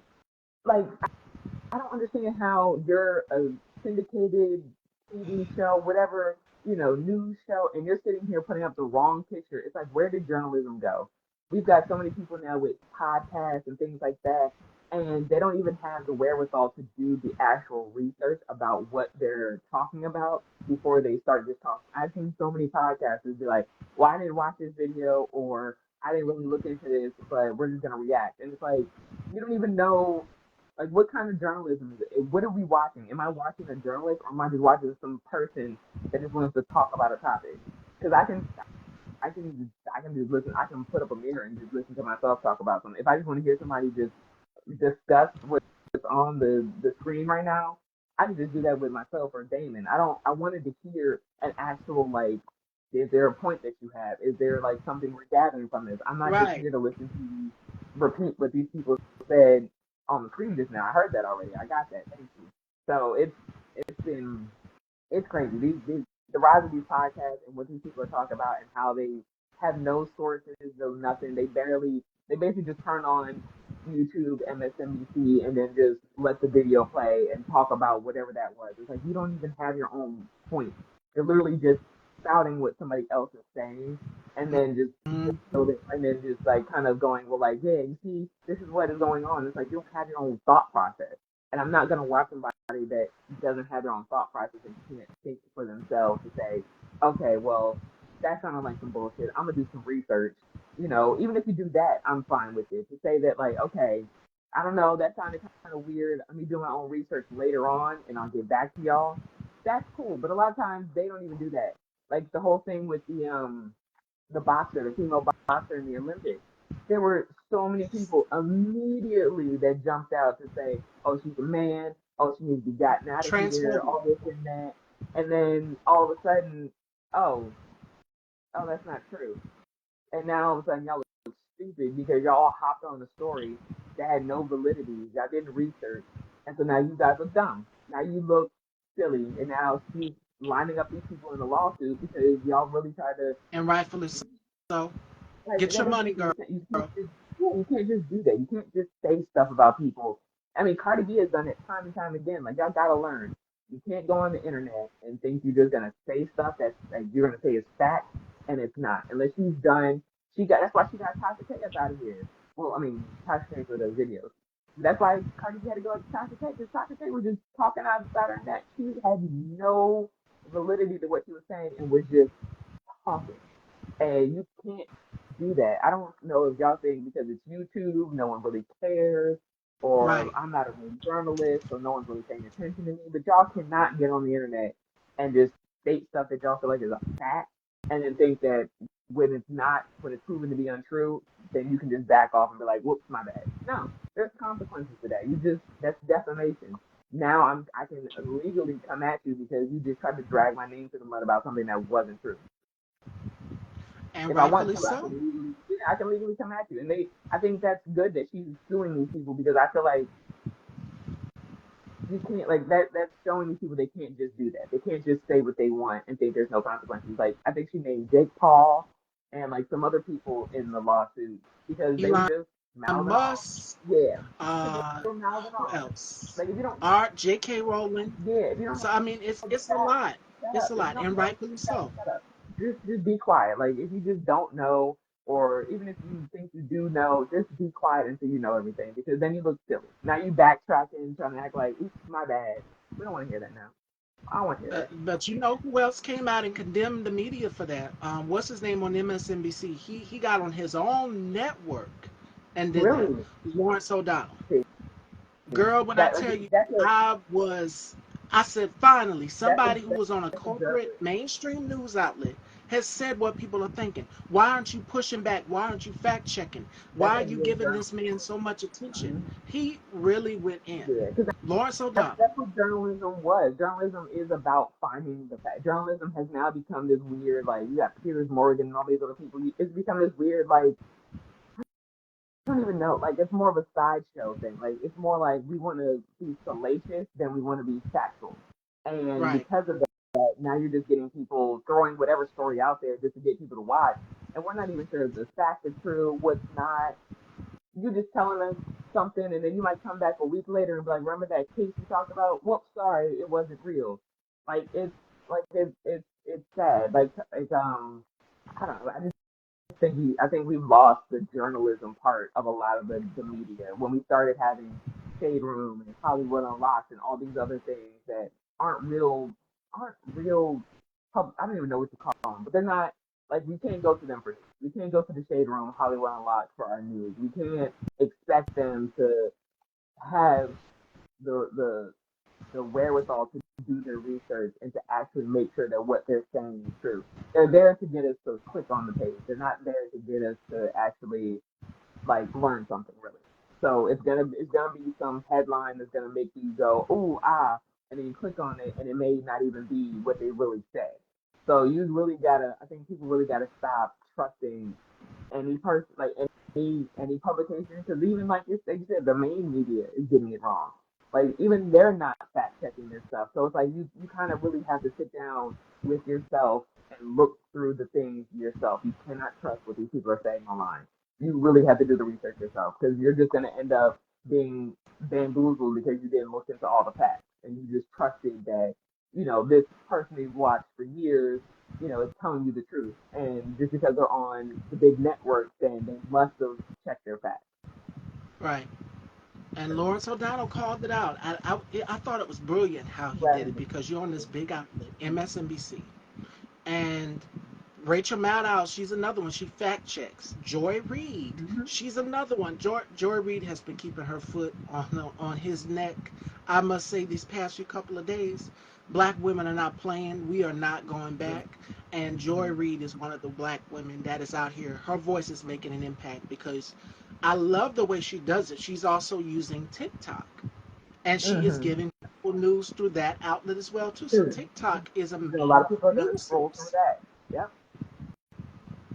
You got to and get he them. wants Like to people be ban like, TikTok. yeah, because people want to act like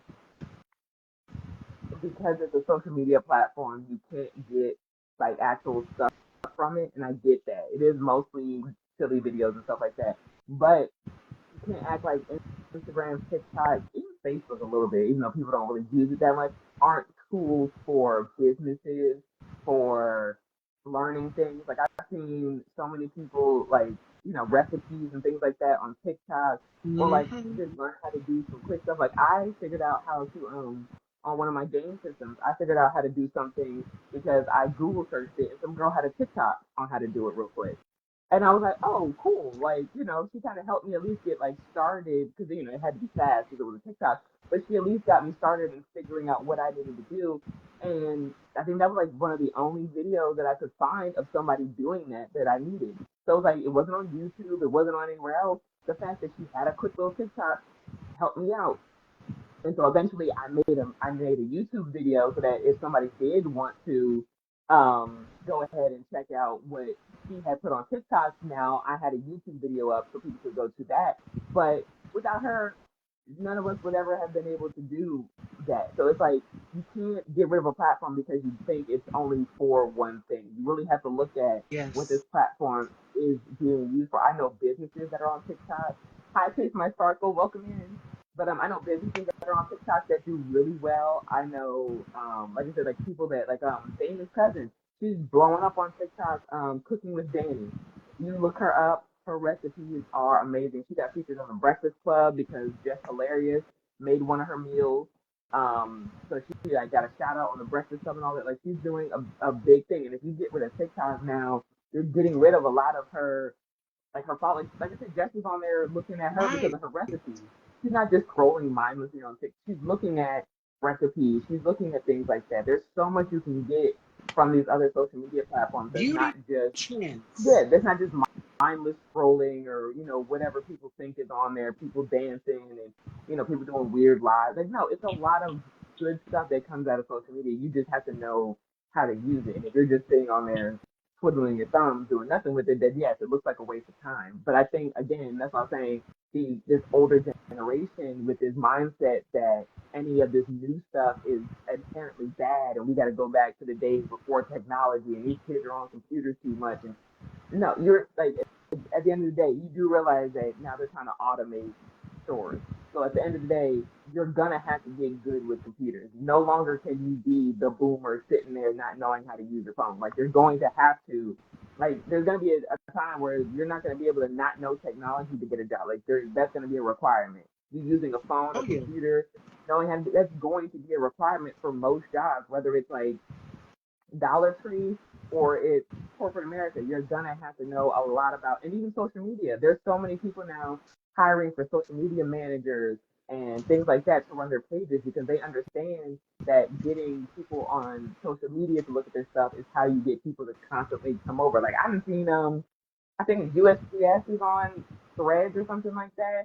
They make funny little jokes. I see Wendy's and McDonald's and Burger King and all them on Twitter going back and forth. Like that's how you keep people engaged. That's how businesses are now getting people to notice their stuff. I see ads on Twitter all the time for McDonald's stuff when it comes out. Like when they had that apple pie McFlurry, I saw that on Twitter first. Like they're using these platforms, so you think, oh, we're gonna get rid of it and it's gonna just hurt the 14-year-olds doing TikTok dances. Now you're gonna hurt businesses.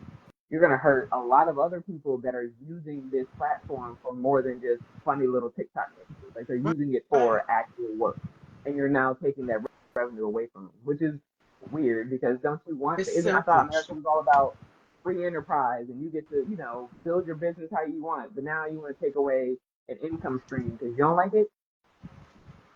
That's weird. Because the Like K-pop stands trolled him at his rally in the 2020 elections.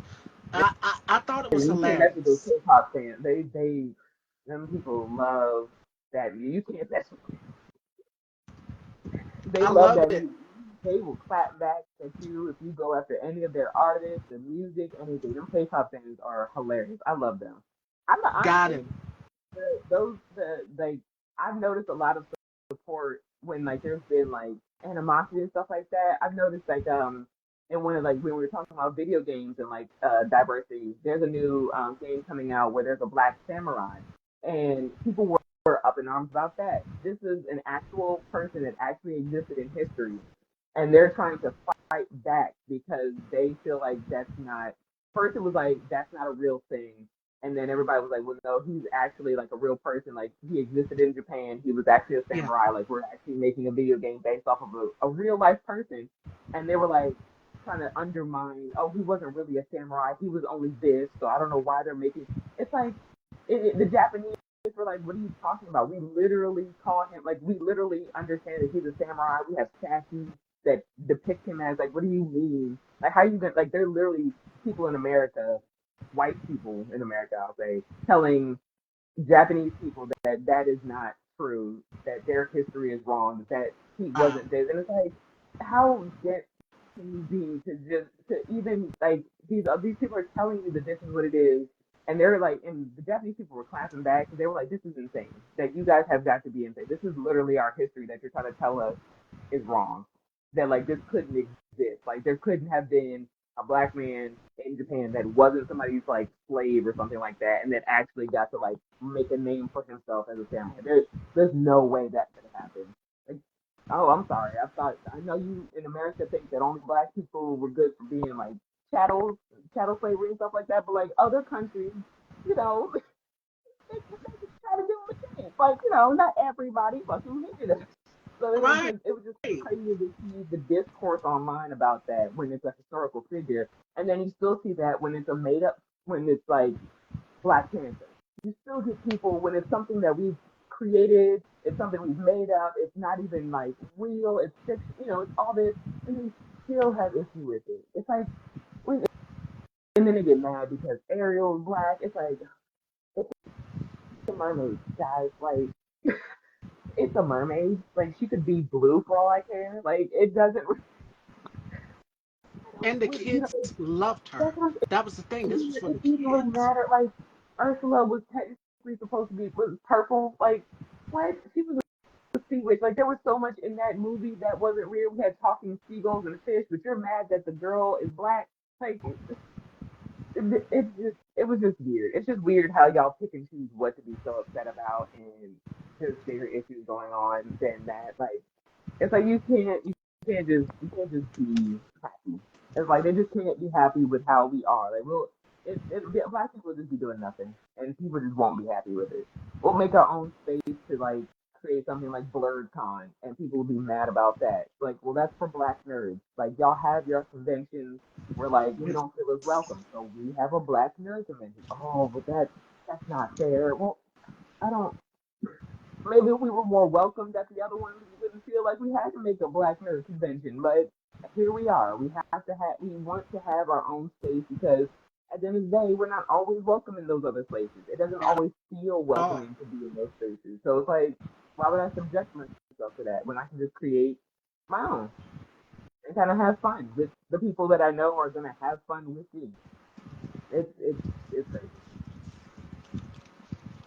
And we're creating our own tables because they're not giving us as Mm-hmm. someone stated in the comments earlier, we need to be in these spaces, Yep. but now we are taking and we're creating our own spaces, Yeah. we're gearing into the last part of our conversation, y'all, which is the talk you guys have been waiting on: beauty, diversity. Now there's a conversation about DEI, Sheila, and I'm pretty sure you've seen it. A lot of people, our people, black people, have took it. Whatever y'all throw at us, we're gonna take it and we're gonna do it different. Mm-hmm. DEI, which means diversity, equity, inclusion. Now, there's been a whole conversation about Kamala Harris and, oh, what's her background? What she did? Is she, Mm-hmm. like you just said, is she black enough? She's a black woman? Mm-hmm. So definitely earned it. I love how we took it and we spun it, Yeah. because black people, we have gotten college degrees, our masters, our bachelors, whatever. We are at the top of our game. We are at the highest in stats right now as it pertains Mm-hmm. to education and so much more. Do you know how many black people have graduated from historically black colleges and universities and now went on to become doctors? So definitely earned it. Yeah, Yes. we are DEI hires, but there's nobody that looks like us in these positions Mm-hmm. because you guys want to keep those positions to yourself. You don't Yes. want to welcome us. So yes, we definitely earned our degrees, our bachelors, our masters, our associates, all of these, Mm-hmm. our PhDs and more, and then some. We've earned them and we deserve to be in these spaces, and you can't erase us. Yes. So, with that being said, diversity. Now, we're going into this. We're seeing, so we've talked about a plethora of beauty brands Mm-hmm. that are now celebrating inclusivity. Um, the first one that brought to our attention, and this is when me and Sheila did our very first girl talk, was Rihanna. Mm-hmm. Rihanna broke the mold with Fenty. Yeah. I What, think like what 40 she did shades? was genius. Yes, and then Yep. all of these other beauty brands, Kylie, Makeup Yeah. Forever, they started Now all of being a sudden they can inclusive make more shades. in more than one shade. It's just like, oh my Mm-hmm. God, you go in Ulta or Sephora in that 1 hour, and you go and you look for foundation. You got Revlon. Whereas Mm-hmm. back in the day, Revlon would only cater to one shade for a brown girl, for a woman of Yeah. color. Now with like 15, 20 different shades and all that. I mean, it's great to see these brands. And now you actually see a lot of more of the K beauty brands. They're starting to try to go darker because they see that there are people over here in America that do like the Korean beauty like standard, like Yes. the skincare, the makeup and all that. They're like, "Oh, this is really nice." So they're like, "Okay, well, we need to get that market too then." So they're trying. I see them trying, which is hard because I understand that in their country they don't have a lot of people that look like us.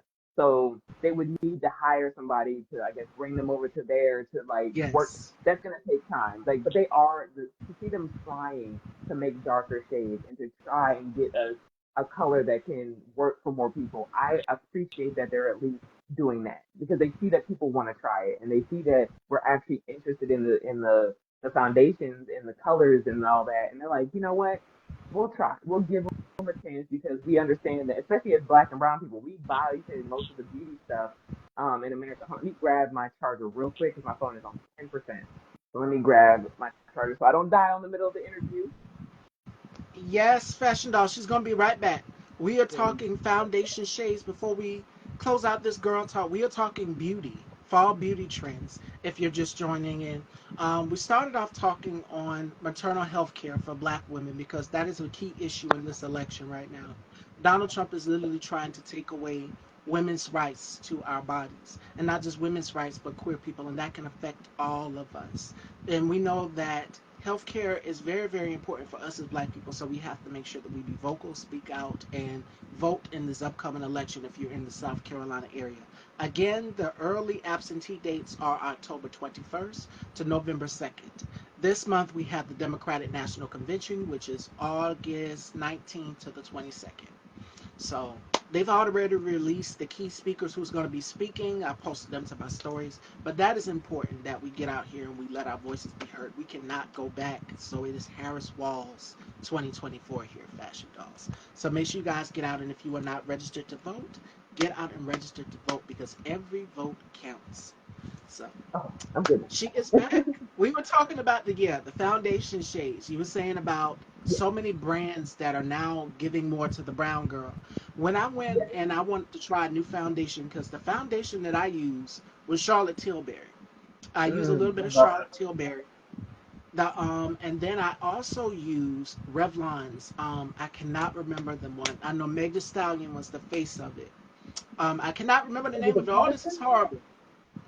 What was it? I couldn't Is hear it you. color set? Is that the one? The Revlon color set? Is it that I one? do use Color Stay lipsticks, but it was another one. I cannot remember the name of it. What's their foundation name? Yeah, that is the lipstick. Revlon. Is there photo finish or something like that? I haven't They have, tried the photo finish I one was yet. gonna say, they I have a cannot couple. remember the I name of think it. now they have a couple different like finishes to their foundations. Now it's not just like this is the foundation. I think they have ones that are like matte, some that are dewy. I think they Illuminance. kind of okay. I'm Illuminance. about to That's say the name of it. yeah, because I was going to Yes, say I think Meg they have was a the couple now. face of it. And I used that and I seen the different shades of brown. And I'm just like, finally, Revlon, you understood the assignment. Because if Shayla, if you go back in the day Oh to yeah, a Revlon or CoverGirl out, and what yep, I love is that back in the day you could test this to find your shade on your yeah, wrist to make sure that it's the correct shade. Now they don't let you do oh that. yeah. But No, people you get. just have I to want hold the to say bottle up and determine from there. people get crazy with testers. I will tell you, working in Dior and at Lush, people people are unhinged with the testers. I have seen too many customers from like all ages, all shades, just coming in and just putting testers on their lips, just like taking a lipstick color that they see that they like, and just Mm-mm. and we're just like we can like there's sanitizers and stuff like that. If you want to like if you actually want to put it on, we can literally sanitize it for you, wipe it off, and all that for you, or we can give you a brush. Like we can, there's options for you, but like just to stick it on your lips without knowing if somebody else did that before. We used to have people come Exactly. in and take our skincare and just like scoop some out and start like putting it on their face. We used to have people at Lush. Like it was a mess. So I understand completely why like now testers are just a thing you don't want to put out because people are just grimy. I was really shocked when I saw like people literally just taking like the testers and using them as though they were at home, like coming in, just putting the eyeshadow on their eye, coming in like I said, putting the lipstick on, just like they were like trying to do a whole full face before they left out real quick. And it's like you don't know who touched that. You don't know if we were like Right. we had our backs turned and maybe somebody grabbed it before you and put it on and we didn't notice it. So we didn't get like at the end of the night we sanitized them all, but throughout the day, you don't know if somebody, like I said, grabbed that one on accident and then just put it on their face real quick. Like, you just don't know. We don't know how people are cleaning how they are. And like I said, we have a whole system to, like, clean them.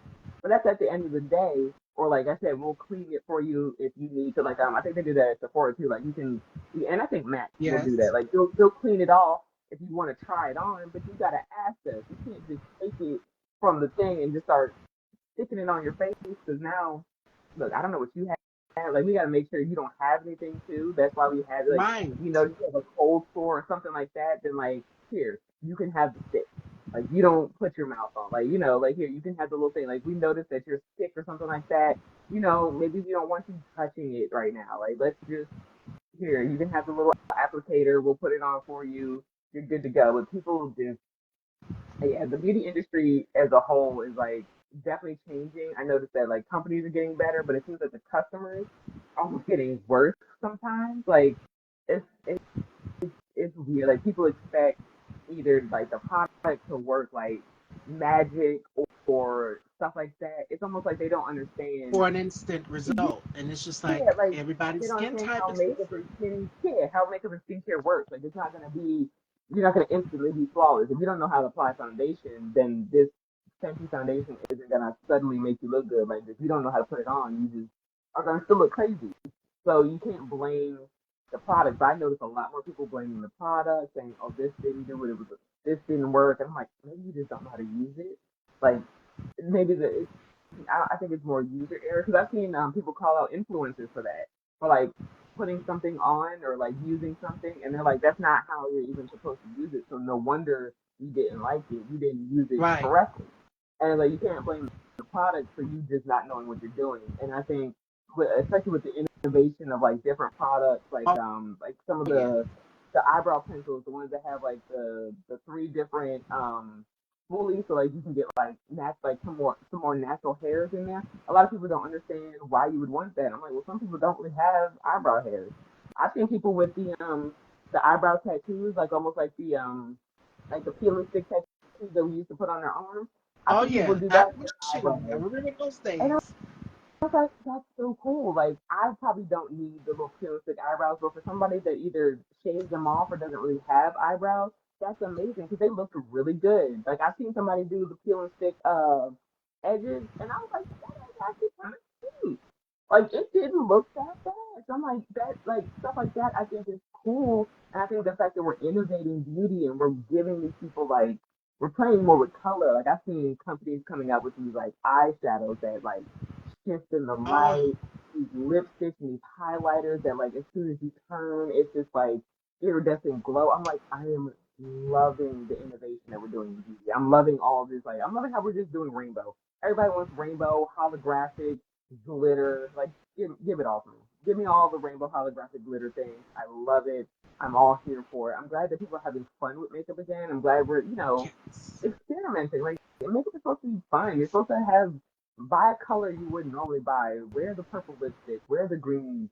Wear something that's different. Why not? It's fun. Like you could literally wipe it off if you think you hate it, but have fun with it. Why not? And this is the fall time. You mentioned pumpkin spice when Dane was here the last time. It is Mm-hmm. time to break out those crazy, dark, rich colors. Yeah, Like for definitely, women of definitely. color, I think it is something key about finding that deep, rich plum lip color. Mm-hmm. And for me, it was Lauryn Hill. Lauryn Hill, Yeah, whenever she wore that color, deep, dark, rich plum colors, or Naomi Campbell, they can pull up, and mm-hmm. we all have similar skin tones. And then we seen Taraji P Henson. She wore a Mm-hmm. darker lip color. But when Rihanna came out with it's a black color, Yeah, and then that she black. came out with a plum color. The black color is called Uninvited. And Mm-hmm. Shayla girl, when I tell you, I said, "Oh my God, I have to find a color that is just like this." I went straight to Black Radiance, and I Mm-hmm. found the black. And I came back the next day, and then I went to Revlon, and the color that I wore last week that had a little shimmer to it, it was like a Mm-hmm. black color, and everybody was just focused on my lips the whole Yeah, time. It was Midnight Mystery by Revlon, I'm gonna have to and grab that. that will pop on any dark skin tone. So you mentioned holographics. Mm-hmm. Natasha Denona. Yeah. Natasha Denona has some absolutely gorgeous palettes. And I was Mm-hmm. scrolling down, randomly scrolling down on Pinterest. And another, we talked about, we know how we feel about Pat McGrath. Yeah, her Pat tones McGrath, and her palettes are crazy. so pigmented. So beautiful. It's like butter. That her palettes are amazing. Like I want to get at least like I have a palette right now that I absolutely love, and it's actually a collab, and it's by a like a I guess an indie brand. Like they're not like a big brand, but I think they're getting like more notice. They're called collab. Is it collab? It's not like that. But they make like these really pretty highlighters. I'll have to send you their Uh, page and all that. But they make these like gorgeous highlighters that are like super like pigmented. Like they like the shine that they have on them is amazing.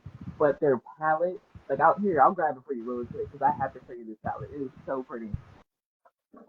Listen, the fall time is the best time to have nothing but glow. Like my whole entire face today is like a very, how can I say it, like a truffle, caramel, golden glow.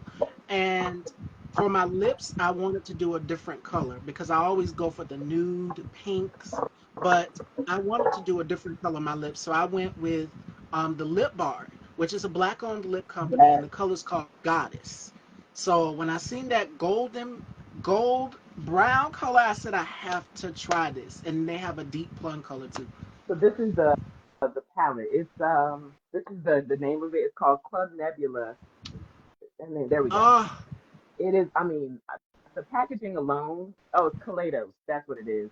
So this is the company's name on the back, and the girl that they did the collab with, I watched her on ooh, YouTube, and when she said she was doing a collab with them, I was like, I'm buying this palette. I don't care that how like the is packaging beautiful. alone. It came in a box, like it came in like a whole like a jewelry box kind of thing that I still use to store all my makeup in, and it's got like this huge mirror, and then it's got these They're gorgeous. so rich and Oh, pigmented, Shayla. oh my god! You see, I love that green color. I've already hit 10 on that green color, but the shimmers are just so beautiful, and they look phenomenal. Like when you put them on, like here, let me show you the blue. Like it's just such a pretty. It's Oh, just that shimmer. such a pretty shine. They just look so nice. I had to buy it. I was like, I don't care. It was like maybe $60 or $70 because it's like a. I think they're either in the UK, but they're not a US based brand. So I really had to like. I was like, I'm just gonna get it. I don't care how much it cost me. And I've had this for like a year or two now, That is and I beautiful. always like. That's another one. That's like the green color, but it has such a I pretty love. love like a metallic sheen, like Oh, my dress. You mentioned yes, holographics. My dress is yep. very holographic. I was like, So, oh yeah, oh my God. I didn't care how much it cost, and I was so sad that it's like a collab because I'm like, what happens when I run out of the colors? Like, what am I gonna do? Am I gonna be able to ever get this again? Like, is this like a one of like, do I have to be careful about this? Because if this is a collector's item now, I'm gonna have to very sparingly use these colors because I'll never get them again. I But would yeah, have, girl, if it was me, I would have ordered two of those things. Like, I love and eyeshadow like, palettes. And you know, Mean Girls is teaming up with, you said London, Revolution. Uh oh. Wait a oh, minute. oh, did the phone die?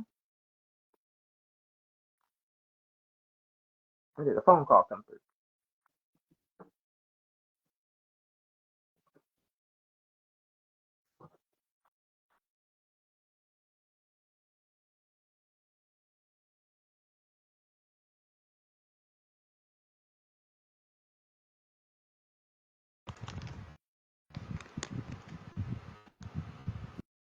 Okay, I can hear you a little bit. It sounds like it's breaking up. Oh my God. Where am I? Okay, let me. Okay, I might have